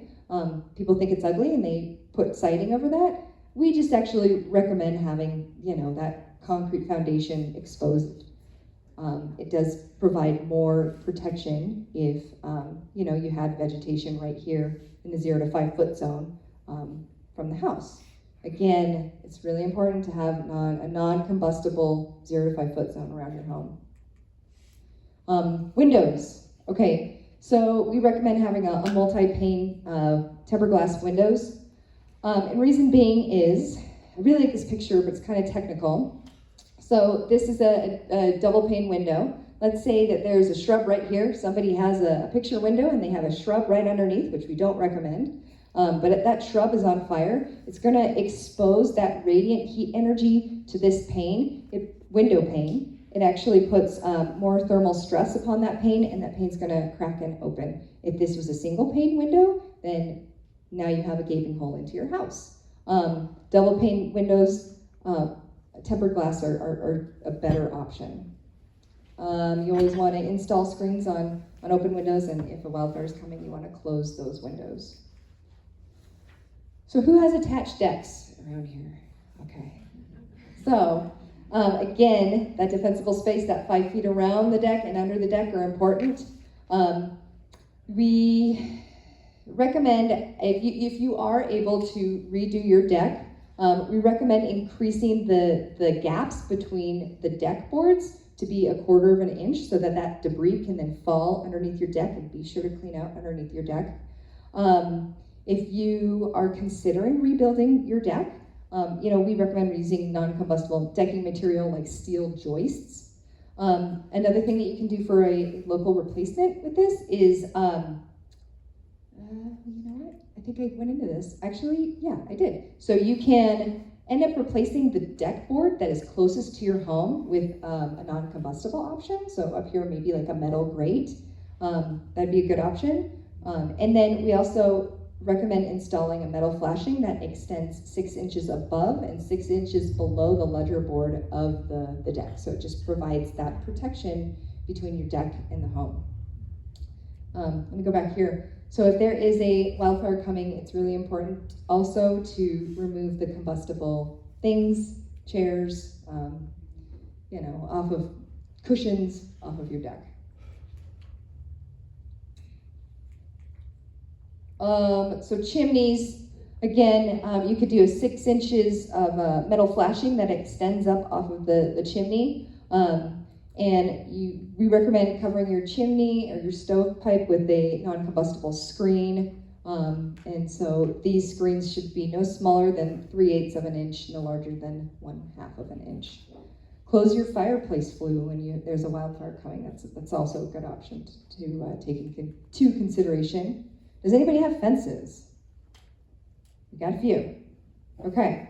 So when you think of that first 5 feet of from your home to be non-combustible, that also should be considering the fences that connect to your home, right? And so we recommend replacing.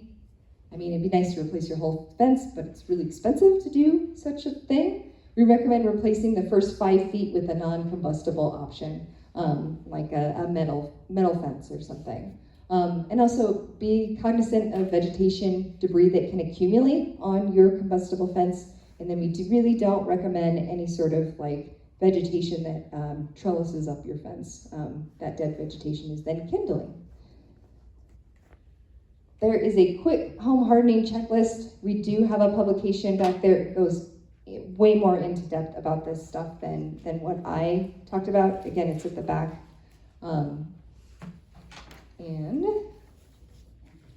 We wrote this with a variety of folks a couple years back, 2019, 2020. So definitely grab that if you're interested in learning more about home hardening. And that's me. So Thomas Smith with CAL FIRE is going to talk more about home hardening from CAL FIRE's perspective.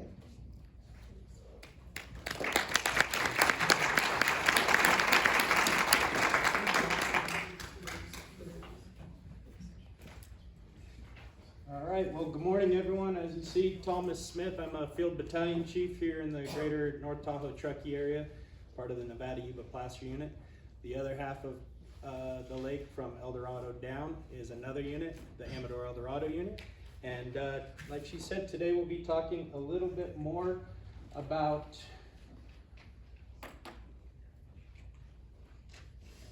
wildfire protection as it relates to home hardening. So everyone's kind of spoken already about landscape level fuels reduction, diving into defensible space. We just got exposed a whole bunch to some home hardening, and I just want to reach out to you guys with some tools that I want you to take away when you're able to leave today, pass on to your community members, and utilize yourself. So right now we have pushed out a new program called Fire Planner. We've already been exposed a little bit today to Ready for Wildfire website. It's part of that. You can go in and take a look at that.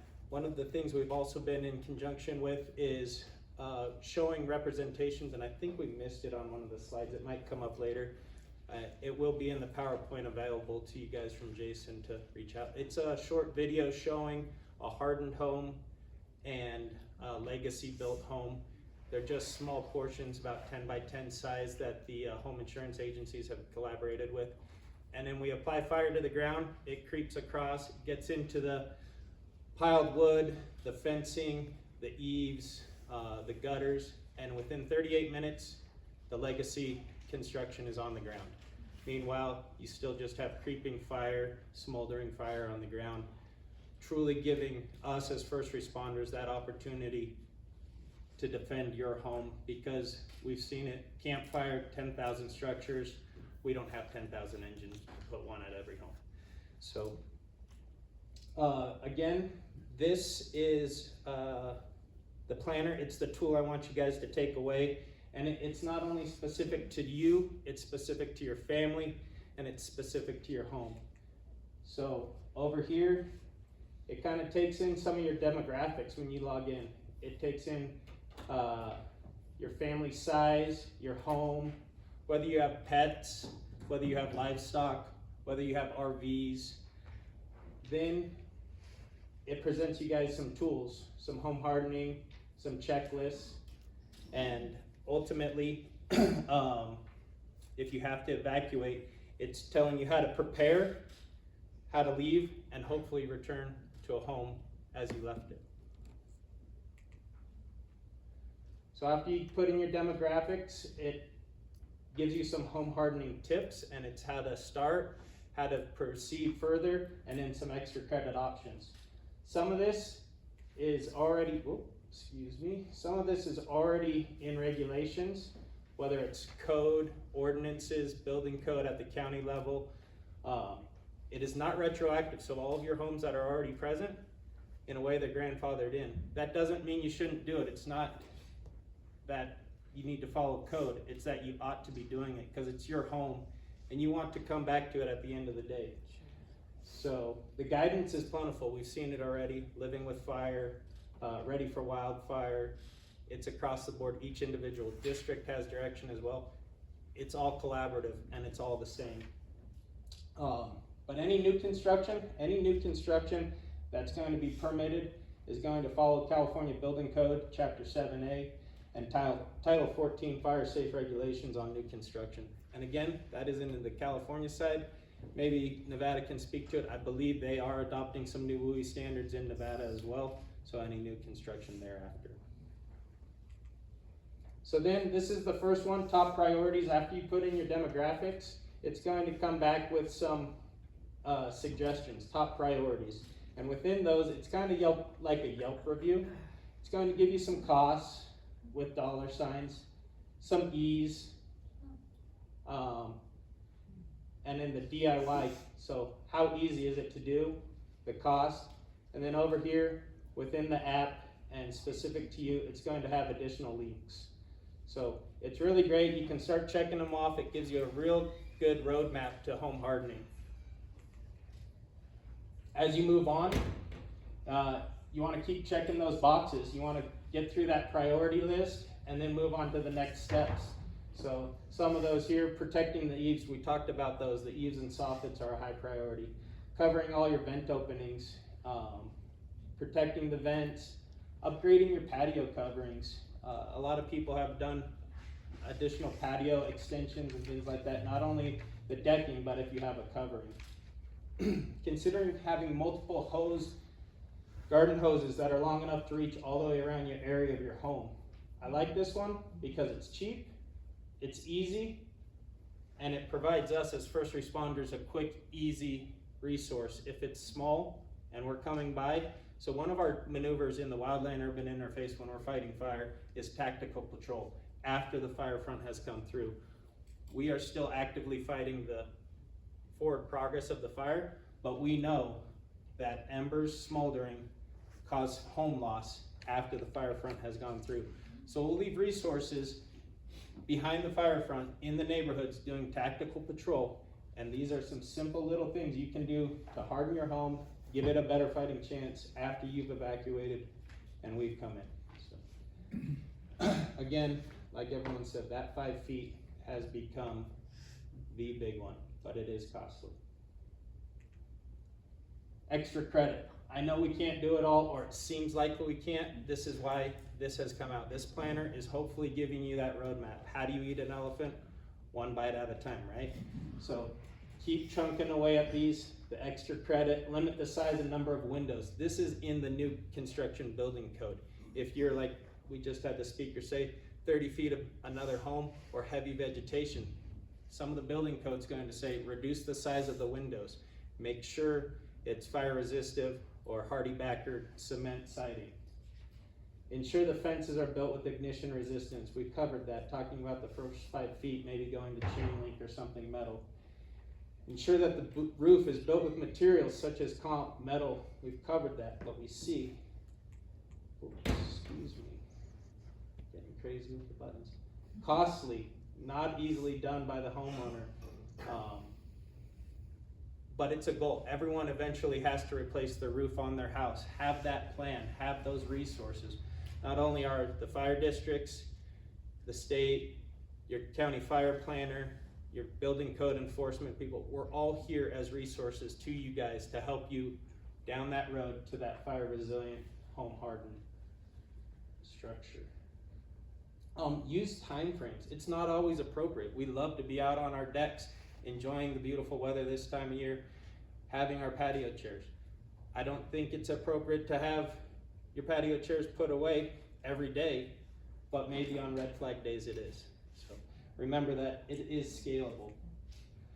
Finally, you guys, I just want to emphasize my 4 C's. I teach this to all my guys. I would try to reach out to the community, preach it. Communicate, coordinate, collaborate, cooperate. So communicate, talk to your neighbors about wildfire, what you've done proactively, and how they can make improvements. And I think that's what you all are here for today. So kudos. Coordinate, plan community work days that also leverage green waste assistance. Many hands make short work. It's not just the vegetation. If you're doing a deck project and making your home harden, maybe your neighbor needs to as well, and you can get in on a deal with a contractor and get a little better deal. Coordinate together. Collaborate. Work with your community organizations and councils, your Firewise communities, your fire adaptive communities. Help spread the message and prepare for wildfire at scale.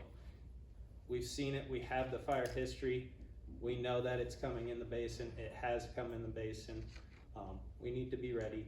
And you see, there's only so many of us in this room, and there's a lot of you. So if we keep branching out, we can continue to collaborate more and more. Cooperate. How many times have we had that angry or frustrating neighbor? So be that neighbor that you'd want to have before, during, and after the disaster. Continue to preach that. And then finally, that's the end of my spiel. I do have some material over there at the back table and also some cards, business cards for myself for contact. Feel free to come over there. Myself and one of my fire captains, happy to speak to you further. And without further ado, Joanne Cobb.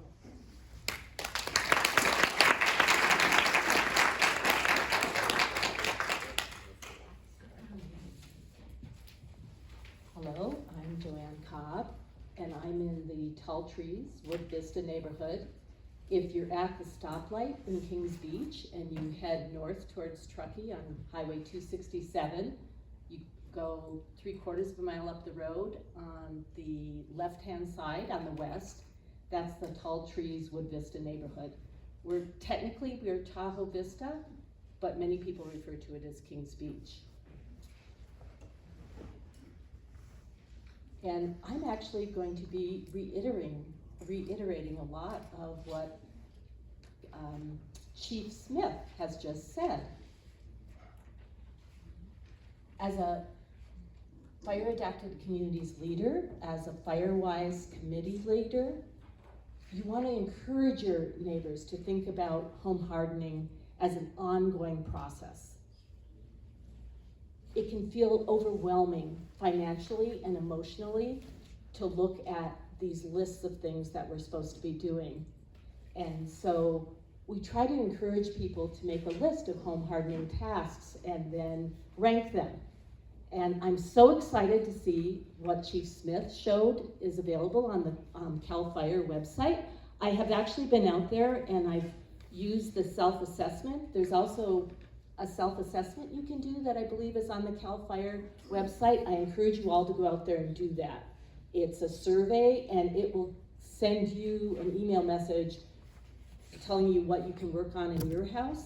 But I'm so excited in our next e-newsletter that we send out to our FireWise community to send a link to the CAL FIRE tools that Chief Smith was showing us, because those are going to help everyone rank them. And then I encourage people to think about doing easiest tasks sometimes first, because it's going to give you a sense of accomplishment. And I wanted to mention something about the emotional toll of all of this wildfire awareness and preparation. Is I grew up in Michigan, my husband grew up in Massachusetts, and they haven't had to worry much about wildfire danger out there. Smoke, they're starting to have to think about. And my husband and I sometimes are nostalgic for the old days when we didn't have to think about this stuff. And we could plan a week-long backpack in the Sierra Nevada mountains and not plan our evacuation route, which we now have to do. So a couple of weeks ago, the UC Davis Turk Environmental Research Center, which does monthly talks up here, they had Chris Smallcomb from the National Weather Service in Reno come up and speak. And if you ever get a chance to hear him speak, I really highly encourage it. And he talked about weather up here, mountain weather, smoke, etc. And then he put up this map about where they're expecting high wildfire danger across the US this summer. And I had an awakening because one of the highest areas is possibly northern Minnesota, Wisconsin, and the Upper Peninsula of Michigan this summer. And that's where I'm from. I'm going to be going out there visiting in July, and I thought, oh, won't that be interesting if I get out there and it's all full of smoke. And so it's this awareness of how, with climate change, how this is affecting our whole country, even those areas that are very green, usually. Those of us who live up here, we have been encouraged over the last number of years to do our Tahoe Regional Planning Agency, TRPA's best management practices. Those have been encouraged for how they affect pollution and runoff to the lake, etc. And I have to say, when Michelle asked me if I would do this talk, I spent a couple days walking around my neighborhood, walking around the FireWise neighborhood we've defined, which has 81 houses, by the way. I realized that those homeowners who have implemented the best management practices are so far ahead in keeping that 0 to 5 foot ember resistant zone, because it's really clear. This is not my home, this is a neighbor's home, but it's really clear that this is ember resistant. What you do have to resist is when people come to visit you from outside the area, and one of the first things they say to you when they're standing in front of your house is, why don't you plant some bushes in front of your house? And then you get a chance to do the education piece, which we as FireWise community leaders can do, is explain why in the West, why at Lake Tahoe, we don't have bushes planted right next to our house. But you know, so this is an important thing. I'm just curious, how many of you sitting in this room have your best management practices around your house? Okay, that's great. Cover your wood piles with a fire retardant tarp. I took this picture a couple weeks ago of the tarp we have. This is the second one we've had. And I put it on my, in the presentation, and I went, oh, that's interesting. Look what we have to do is, because in the winter we're out there getting firewood out of the pile, we haven't re-secured that tarp so that embers can't get underneath it. So I have to say, this process of being a fire adapted community, you know, a fire-wise leader, etc., you're always evaluating, reevaluating what your house, what your neighborhood looks like. So we have to bring that tarp down. But this actually makes us feel a lot better about our wood pile, that we've had that fire retardant tarp out there for the last 6 years, since I think it was April came by and recommended it, I think, yeah. Some decorative practices are discouraged, but as a neighborhood leader, how do you talk to people about what their home looks like? And especially, they've been talking a lot about this, oops, went too far.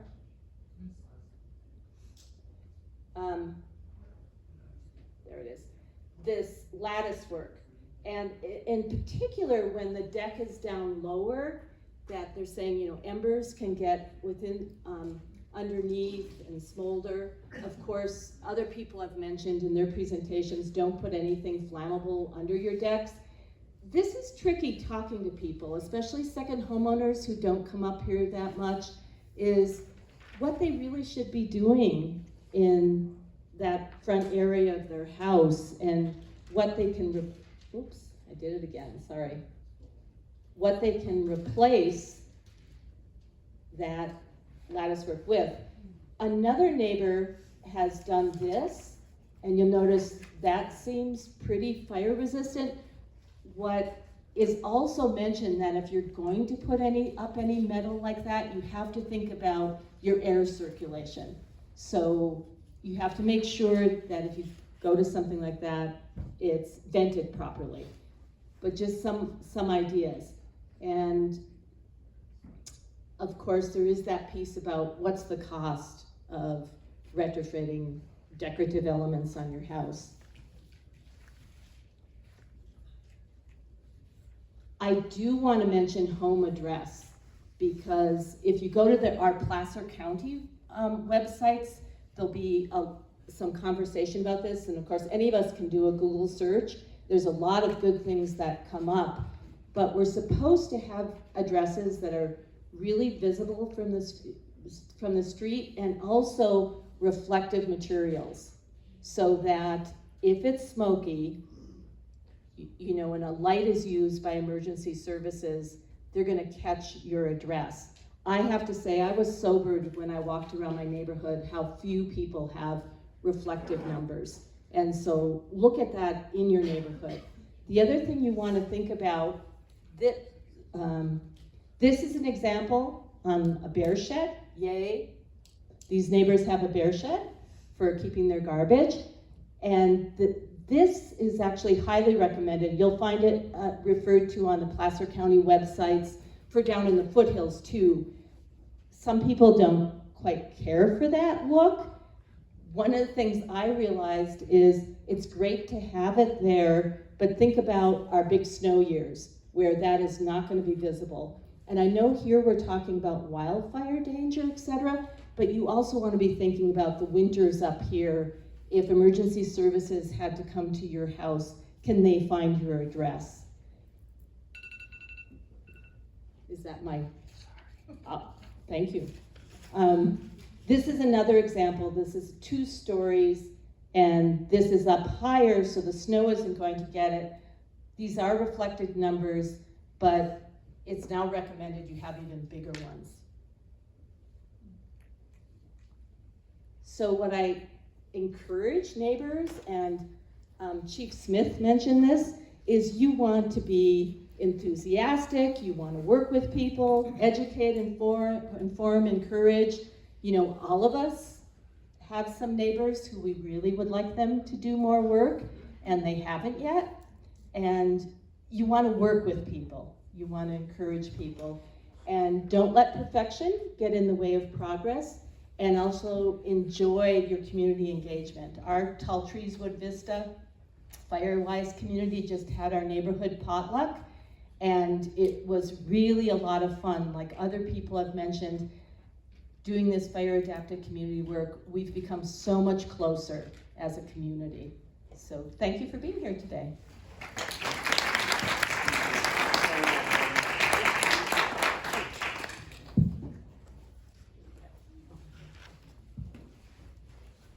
So we're going to have a question and answer panel now.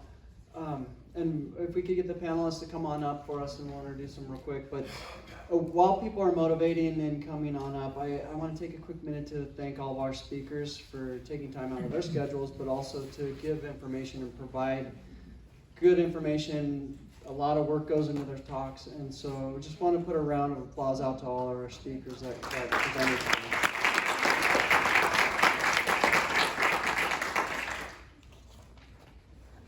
And while they're coming up, one of the things that I heard Leona Allen say, and I really thank you for the comment.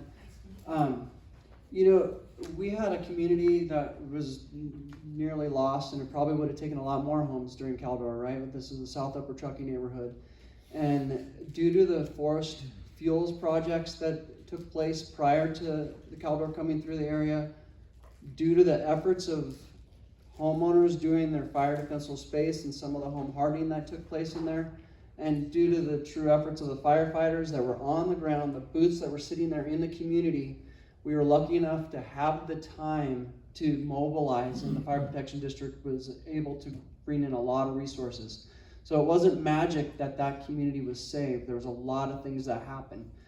That's what we're trying to create, is a lot of things coming together to be a fire adapted community, okay? So there's a lot there. There's a lot that we can all do. There's a ton of work that we need to do. I know it. I have a lot of things on my home hardening, and some of my fire defensible space. But thank you to the firefighters that were there, but also to the true efforts that happened beforehand to make it so that it was safe for the firefighters to be near homes.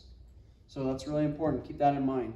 And that's one of the messages I want you to take back to your communities. It takes our communities to do this work before it becomes safe. So with us we have Travis Bucklew from the U.S. Forest Service, here to field some questions. April Shackelford's here.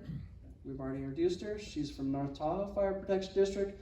We have Thomas Smith from CAL FIRE. And we also have Ryan Dominguez from North Lake Tahoe Fire Protection District. So hopefully we'll be able to field many of your questions if you have any. I'm sure there's a lot of questions, and if you don't want to speak today and bring up a question, reach out. We're here. We're trying to be available for everybody for resources to make it easier for you to get information into the communities. So who's first? So 2 questions. At the last presentation we looked at decks, right? So there's lots of decks in Tahoe. We have a big deck. And it's nice to be able to aesthetically enclose the sides of the deck, but lattice is a bad solution. What are some of and the corrugated metal isn't very nice if you've got a 5 to 8 foot section under your desk, right? So what are some of the better solutions you've seen for creating fire safe screening under a deck? Like what materials that aren't particularly expensive that, you know, make it so my neighbor's not looking at my lawnmower and my snowblower and all the other junk down there? So that's kind of 2 different things. If you just have a deck, think of it as an aerial fuel, and just like you would prevent any ladder fuels, so having DG under your deck or anything like that. Now, if you're going to be storing stuff, that's a whole different animal to deal with, and there's things like, what is the flammability of it? Is there an option on the timelines like we talked about, red flag days, to remove it from under the decks and place them in the garage, or enclose the underneath? Or again, maybe options like the ember and fire resistant tarps. Do you have anything else to add? Yeah, this year at the WUWI conference, I forget the material that the individual was trying to sell, but yeah, they're out of Loomis. They're based out of Loomis. They got this big screening. They sell it by the rolls. It's ember resistant, and the ember hits it. They got a video online and everything. It's actually pretty cool. And it's specifically for this, and it comes in multiple colors, so then it does match your house or your siding or whatever, so it's not, you know, it's a good visibility on the structure. It doesn't look odd underneath the deck there. and I thought that was pretty cool. I forget the material he had, but he was selling it as a vendor. But I remember they're out of Loomis, California. I'll So. try and find out. Yeah, I'll try and find out. Okay, and so related follow-on question, someone made a point back here, which is true, is like, you know, so you got a snow blower, you got something with fuel in it, right? But it's enclosed, and it's not gonna fit my garage, right? Is an enclosed, something like a snow blower, I guess two questions. One is like gas cans, oil, those sorts of fuels that you don't want fumey, but you don't want to be at risk for wildfire, where do they go? And then for something like a snow blower or a gas lawnmower, if you don't have an enclosed place to put that, is it a terrible idea to put it under the deck, or you put a fire tarp over it, or how do you manage that?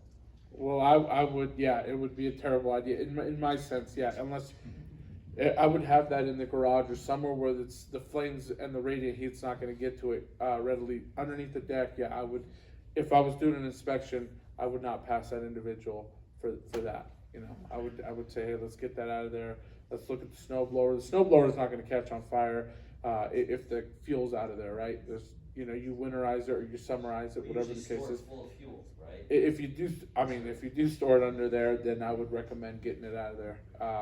You got wind and topo, especially up kind of where you live, Tom. Yeah. You know, you got wind and topo, and then the heat of the summer. That radiant heat's just, it's disaster. If flame hits it or embers get underneath there, it gets hot enough, it'll, you know. You got anything on that? I think the final direction is, ideally, you're not storing anything under there. Flammable liquids, propane even, and equipment, put it in the garage where it is resistive to embers. You're putting those, the weather stripping on your garages to prevent ember cast from getting into the garages, everything like that. Again, there's a million different aspects. Nothing is going to fireproof your home. We're just trying to harden it. We're trying to provide defensible space as much as we can, make your home survive through it. But sometimes there's just no rhyme or reason, you guys. 10 years on incident management teams, going through every large scale fire in California. We were in Maui last year. Thatch roof house sitting in the middle of homes, untouched. Type 1 construction, concrete tilt up, nothing left. I couldn't tell you why, and I'm not saying it's 100%, but we still should be doing our due diligence and doing everything we can to make sure we make our homes survive. I got just one quick addition regarding the lattice. There is a concrete lattice board that is available that can be painted whatever color you want. So lattice is a fairly easy replacement, of course a little more, but it's a concrete fiber. Travis? Perfect. Go ahead. I have a deck related question. Is there anything on your website about barbecues? You guys got that? Anything on websites about barbecues? On the decks? Yeah, so barbecues are tough, and interestingly, there's different rules applied to a condominium complex than a private home. But the code in a condo is 10 foot, nothing burnable on all sides, so including the overhang, the roof overhang, if you're on a patio, and just creating a lot of space there. There are fireproof blankets that can be hung over that back railing, and then if you are in a space where you have an overhanging roof, ultimately an electric grill is going to be your solution there. Is there anything on your website though that addresses this issue? Yes, I believe so. Although I couldn't necessarily give a quick reference to where it is on North Tahoe's website, but maybe Cal Fire has something a little bit better. I don't know. Chief. California Fire Code speaks to it and gives the direction on spacing and resistive materials. Also, the districts in the basin all have ordinances on, not only depending on what kind of barbecue, charcoal barbecue, open flame barbecue, depending on the day, those need to be followed as well. And just as a reminder, it's the Washoe Fire in North Lake Tahoe was a gas barbecue up against a house, which great success story to tag onto it, was mainly stopped because of the fuel reduction efforts in that neighborhood by the U.S. Forest Service. We got a question back first. Mine was the same regarding the barbecues, because the STR, things basically saying no barbecues on decks, have to be 10 feet away from the house. Yeah, I got something on barbecues. A neighbor of mine used to live in Grizzly Flats. And so, as most of you know, Grizzly Flats was pretty much ground zero for the Caldor fire.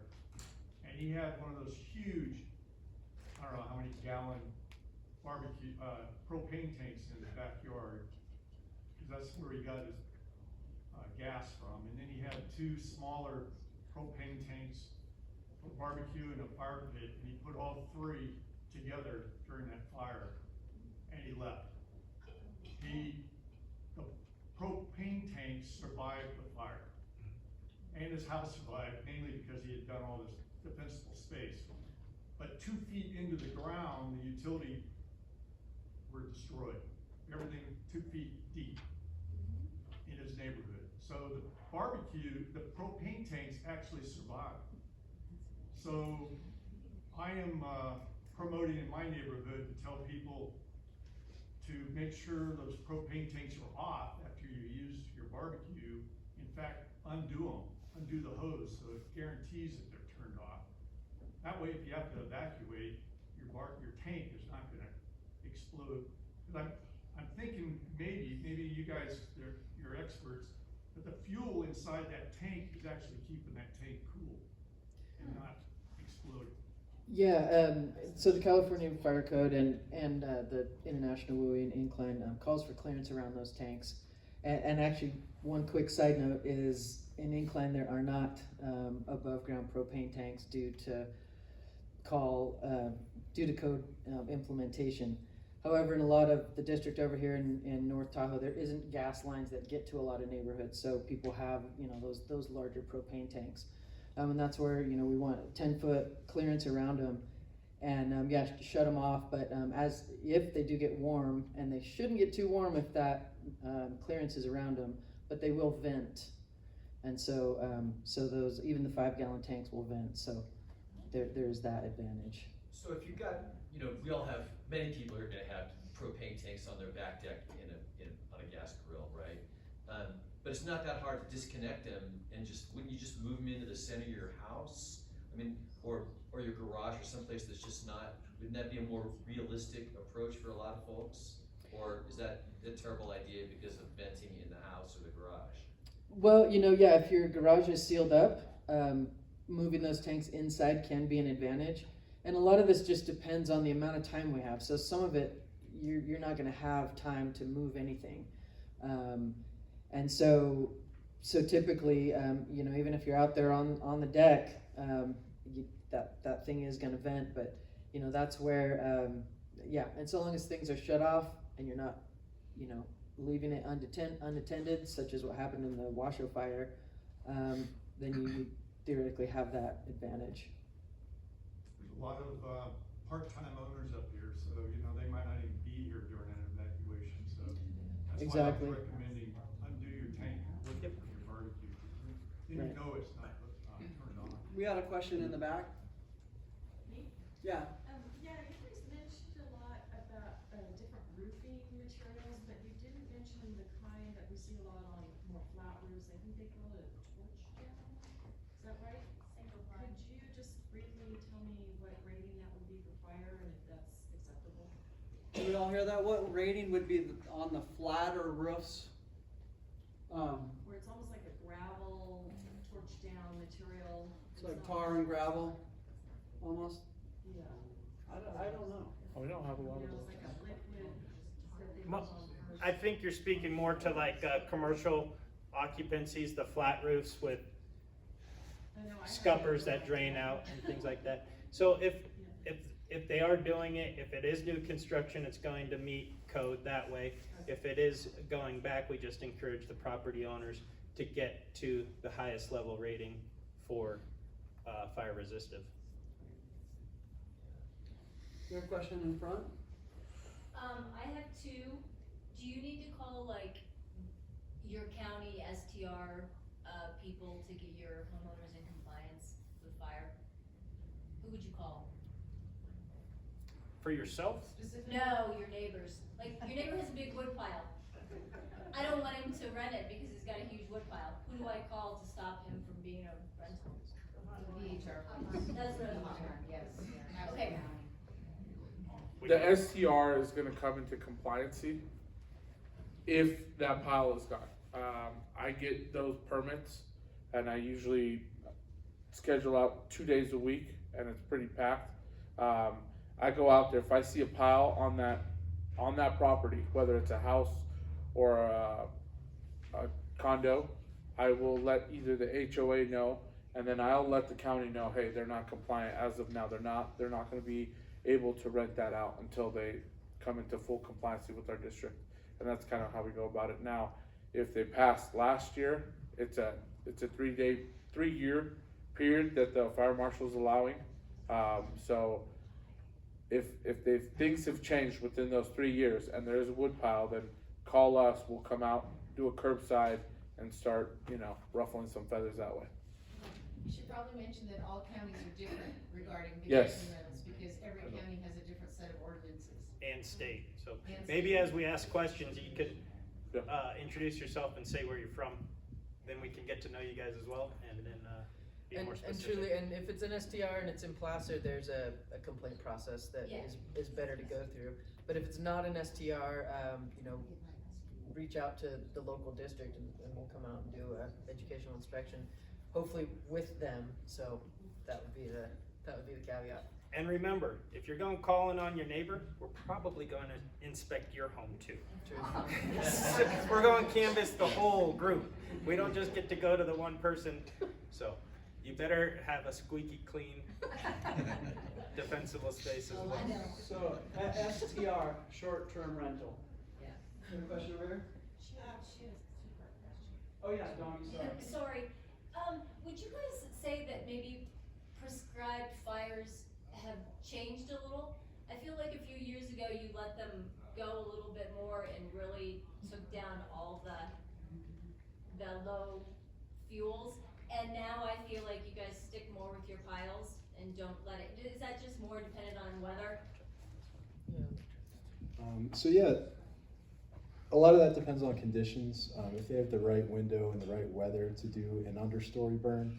So when they let the fire creep along the understory, we call that an understory burn, and it does a lot. It helps to reduce a lot of that ground-based fuels as opposed to just the small trees, just the piles. But for a more focused treatment, we often do a pile burn, which is materials that have been cut and piled. So a lot of it depends on the conditions. Some of it depends on the local politics and the attitudes of the neighborhoods as well. So we are trying to do more understory burns moving forward.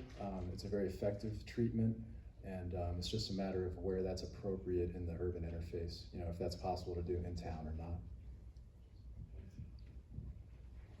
Hi, I'm from the Tahoe Vista area, Estates neighborhood.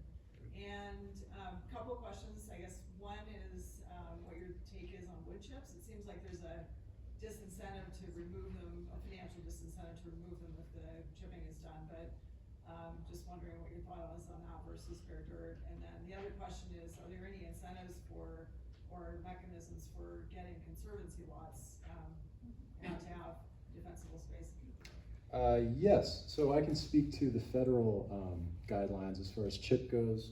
In our own project areas, we try and keep the depth of chip from any of our work below, say, 4 inches. Anything above that is starting to create its own fuel loading problem. And then, it's site dependent. So, if there's too much material and the chip is going to create a deeper bed than what we want, then we try to find a different method to reduce those fuels. But yeah, I can pass it on to you guys have anything to add. You want to speak to CTC? They have. So the question still, on what I'm hearing, is what do you do about your wood chip on your property? So a single residential property. should they be removing the wood chips, or what's a good tactic if you have wood chips on your property spread out? So a couple things, and it very much depends on your property. But we do have the free chipping program. I would love to be able to haul all of that material off, but it's more than twice what it costs to send the crew around to chip, and we just don't have the funding for it. If biomass facilities become more available and we can plug in some additional funding, we might be able to haul it to a facility that's near enough by and just have that option for people. However, at this point, you're stuck with the chip. So a lot of great places for the chip is right along the roadside where we see a lot of erosion and we see a lot of bare mineral soil. And then as Travis was saying, between 30 to 100 feet, just make sure it's not deeper than 3 inches. And then of course none in that 5-foot zone, and really for the most part the 30-foot zone should be essentially free of it, or leaving a very minimal layer there. Another option, if you do get your pile chipped, then that chip could maybe go into one of your green waste dumpsters in a green waste dumpster day kind of thing, or pitched into the garbage week by week. Depending on the size of that chipping pile, the amount that it looked like before it got chipped and afterwards is drastically different. So it's usually like at least for me, it was almost surprising like how little chip was left compared to how big the pile was. So those are kind of some of your options, is distribute it as far enough away from the house as you can, and then if you can pitch it, then throw it out one way or the other. But I think we'll let Thomas touch on the CTC lots. That works, or I can. And one last option, before it even gets chipped, there is the 30-yard green waste or other options like that to get it hauled off, or you can take it directly to the waste facilities. It's difficult. Do you guys have more information? I'll touch on CTC. Just like the Forest Service, they have a ton of postage stamp size residential lots that there are options for contacting them, and not to speak on your behalf, but for getting work done to be able to extend your defensible space out to 100 feet off your property line and onto those lots. And I'll let Travis finish up. Yeah, and I'd just like to add that the Forest, excuse me, the Forest Service is in a current agreement, a multi-year agreement with the California Tahoe Conservancy to treat these lots and reduce fuels on these lots. We can only take it kind of one neighborhood at a time, one chunk at a time. So right now, our project is focused on the West Shore, but it is a multi-year agreement, so we will be moving around the lake, treating all these CTC lots eventually, reducing fuels in these lots through our interagency agreements. They do have a place on their website to file a complaint, and so I would encourage you to reach out to that and put it on their list. Janice? I am Dana from Agate Bay Firewise, and I have 2 questions. One is the shake roofs was not talked about at all, and there's several in our neighborhood that have, it's usually the people that aren't there, and it has tons of pine needles and it's STRs, and I'm just finding it really amazing that it's past the STR defensible space. It is in compliance because in my opinion, that's so flammable. It's just, shake roofs are terrible, and I know you can't tell the homeowners what to do, but what's the protocol there in the code? And then my second question is about moving things, gas cans and propane. I just off the top of my head, why wouldn't we put it in our metal bear box?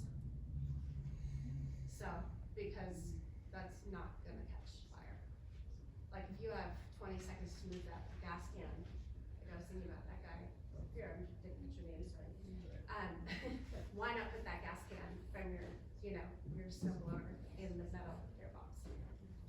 So just a thought on that. As far as the short-term rentals in our district, that's something that I would definitely encounter, and I would probably let them know, hey, we need to change that roof. That's volatile, it's high fire danger. Not sure if I would pass them. I can't speak for your area, but as far as I think the gas cans and all that, yeah, I think what we're trying to say is get an enclosed area out from the open where it can ignite or explode, have anything like that. So I would much rather have that in the garage somewhere, or like you said, just closing it up and away from the structure where it poses threat. So I know our district is life, then property, right? Get you guys evacuated, then protect your structure, so. But given that most of us don't have garages, would you recommend the bear box? It's not Better than your deck, yeah. Yeah. I mean, at that point, I'd much rather have it there than underneath your deck, which was the example given to us. So yes, absolutely. However, a bear box isn't imber-proof. But yes, that's a better solution than stay underneath your eave.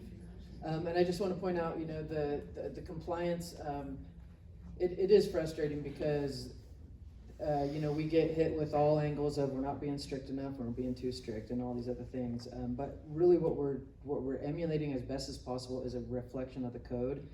And unfortunately, the code doesn't require the changing out of a wood shake roof. And I think a lot of that has to do with the cost that it would impose on a homeowner. But a lot of that really gets up to those folks writing these codes, you know, down in Sacramento or, you know, or elsewhere. So, so unfortunately, a wood shake roof will pass, despite that it leaves the house super vulnerable. And so this is another reason that it's just, you know, educate, and then it's like, when are these roofs going to finally fail? Like, they must be 30 years old. Like, and so, yeah, exactly. You know, insurance won't cover them. So it's kind of just surprising that really so many are still out there. But that's kind of the line that we walk. So. I got a question. What are your opinions on liquid retardants that you can spray onto a deck or lattice, and so on a roof like that, so if you don't have the money to replace it or do something, I know those are just seasonal, I think. Yeah. But what are your opinions? So a lot of great questions here. With that, you typically have a year or two before that fire retardancy is lost. So it's going to need a continual reapplication. You know, and I don't know that there's guidance in the basin. A lot of times there is a lot of nutrients and other things in there that aren't necessarily good for the lake.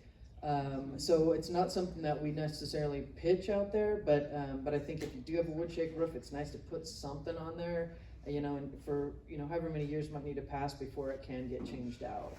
So, but I'm going to see if other folks have anything else to say, you know, on that. We did see, I've seen the fire retardant paint, but I've also heard, you know, it's, if you're doing your defensible space, it's not really going to help you a whole lot. I mean, it's going to bounce off that wall anyway. So, so I'm, you know, it's interesting how many different opinions we get on this. But I get, from the fire perspective, I don't really feel like it's worth spending all the extra money on that paint. But like in the case of a wood shake roof, I feel like it would be worth putting a retardant on there until that thing can get changed out. Let's go with gentleman kind of. I have a question about the help with trees around the house, especially some bigger trees that might be just inside or on the edge of this 5-foot, you know, defensible space, properly lived, of course. But isn't it true that some ground covering is good for reducing evaporation and for the health of the trees? And is it advisable that we leave like any layer of pine needles, or if we're going to remove all of the fuel, are there other ground coverings we could put there, like pebbles or some other easily rakeable thing that could help maintain the health of the trees, but also be easily to clean up? Yes, certainly. I mean, we definitely have a lot to balance here. So, and really it's a nice fit out from the house. So 0 to 5, nothing combustible. And if you put pebbles around in that area, you're in a good space there. That 5 to 30, what I usually recommend is the more you can create pathways, putting like stone steps around, keeping the vegetation in isolated beds, or preferably a lawn. But there are ways to fit that balance where where we're allowing for protection from erosion and basically a fire safe area. And so typically you come out and rake in the springtime. Needles are going to be falling, especially as we get towards the fall. And then what I say is, depending on that fall, rake them again. if, you know, Caldor's burning or it's just a hot, dry fall, it's good to hit it again before winter hits. But then as we start to reach towards winter, that's when a bunch more needles are gonna fall. And then by the time raindrops are falling or snow is falling, they're hitting that layer of erosion or that layer of vegetation to, you know, help minimize erosion. And then come springtime again, rake them back. So, you know, it's a little bit of a gray area, kind of a fine line, but there's ways to think about, you know, okay, I've got this smattering of needles out here intermixed with bare mineral soil. Fire's gonna have a really hard time getting through this zone, and then once if it does, and it gets to my 5-foot zone, there's no way it's gonna actually carry enough heat to ignite walls. So, yeah. Donna Ray Reynolds, Golden Bear neighborhood, South Lake Tahoe. Our house has vents around the outside, down low, or, you know, up a ways. And in the summertime, we usually open them, and in the wintertime, they're closed, they're kind of a flap. But I'm guessing that we should have screens on those as well. So that, okay, yeah. Yep, exactly. And that addition of that mesh won't interfere with airflow to a level that's going to create mold, especially in our climate. Thanks. So yeah, you're welcome. For me, I have the same system, and during Caldor, I had time to close them up. But assume you're not there. Right. And you're not able to close those vents before a fire comes, so yeah, you want to protect. Yeah, I did close ours too, because like you said, we had a lot of lead time, so. Right. On that one, yeah. Back? Yeah, I'm Nancy Taylor. I'm with a brand new Firewise Blackwood Creek area, which is in Blackwood Canyon. And Jason, we are right up next to the Forest Service land. Those trees have been marked for probably 20 years, I don't know. Who can we talk to as a neighborhood to get kind of understanding of the schedule, what's gonna be done and when? Is that even available? Good question. I think for Travis might be able to feel, you know, their scheduling and how they may be able to get out there. Sometimes they're marked years prior, so that they can identify their projects coming down the pipeline and start the planning process for funding. Yeah, thank you, Jason. So in the Blackwood Canyon area, we have a project called the Eagle Hampton project. So this is a fuels reduction project that will be performed by chainsaw crews as opposed to mechanical harvesting. So a lot of the marked trees you see out in that area is part of this project.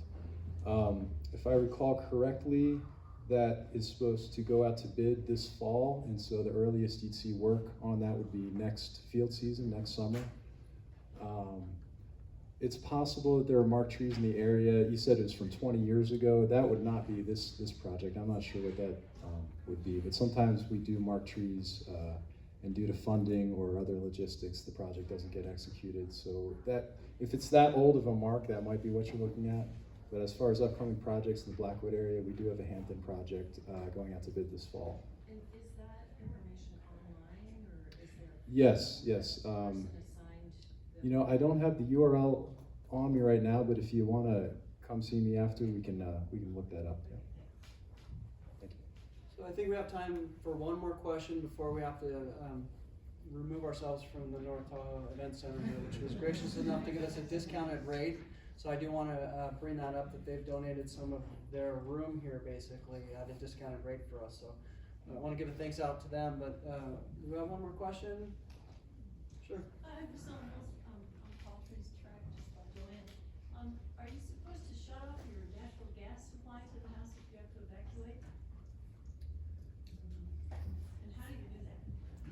So that's an interesting question too, because a lot of the publications we put out are like, get out.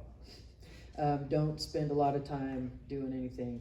However, sometimes you do have a 24 or 48 hour window. And in which case, yeah, shut off the gas, absolutely. You know, other things like Chief Smith was mentioning earlier, if you have hoses outside that they can use, that can be great. Another one that I've heard that, you know, I've also heard, you know, we don't want to tell people to spend time, so it really all depends. But filling up a garbage can full of water. In the event that water might be shut off to the neighborhood because it's being diverted or used elsewhere to fight the fire. So some of those things I think are great. And then another one is leave your porch lights on, just giving firefighters and other first responders a better chance to see in smoky areas. So a lot of that guidance is in different evacuation preparedness guides. So, but yeah, certainly shutting off that gas is a good call if you have time. How do you do that? So yeah, in some of the publications, so wherever the gas is coming out of the ground and into your house, there is just a little lever there. Quarter turn valve that's on if it's in line with the pipe and off if it's perpendicular with the pipe. And so that's good to know where that is and be able to shut that off. A lot of people have a little wrench kind of sitting right by there for in the event that you need to do that quickly. So that's also another tool that's worth having around in the event that you need a quick shut off. And it's worth knowing how to make a quick change there, just in general. And everyone can just leave the forms on the tables. Okay. Yeah, or they can put them here, as in the So a lot of good questions and discussion, thank you, and some of us will be available after we start wrapping up. One of the things that we want to highlight and thank everybody for is just your efforts to be here. I know Michelle mentioned we have a lot of leaders out here. We have 97 leaders in the basin. We've got 76 fire adapted communities. That's great. Many of the communities that are fire adapted are becoming Firewise or have already become Firewise. So who's Firewise already? Awesome. Good job. Lots of extra steps that it takes to become Firewise. So my hat's off to each of you as communities to make that happen. Really our goal is today is to help everybody to prepare for the wildfire or prepare for a wildfire that may come.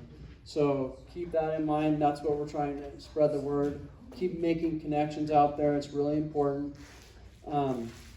Real quickly, I want to thank our funders. BLM, through a program called SNPM, or Southern Nevada Public Land Management Act, funds a lot of the work that happens. The chipping program, which we heard about, the fire defensive space inspections, which the fire protection districts are able to provide to you all. It's all funding at my time and their time to assist with our communities and making them safer. So just want to give a thanks out to everybody who's been here and volunteered their time, but also our funders. And I am going quick just because I know we're out of time today. That's it. Thank you all so much.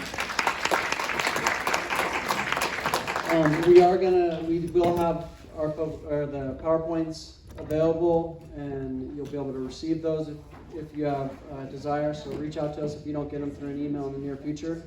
And thanks. We appreciate your time. Thank you, Jason.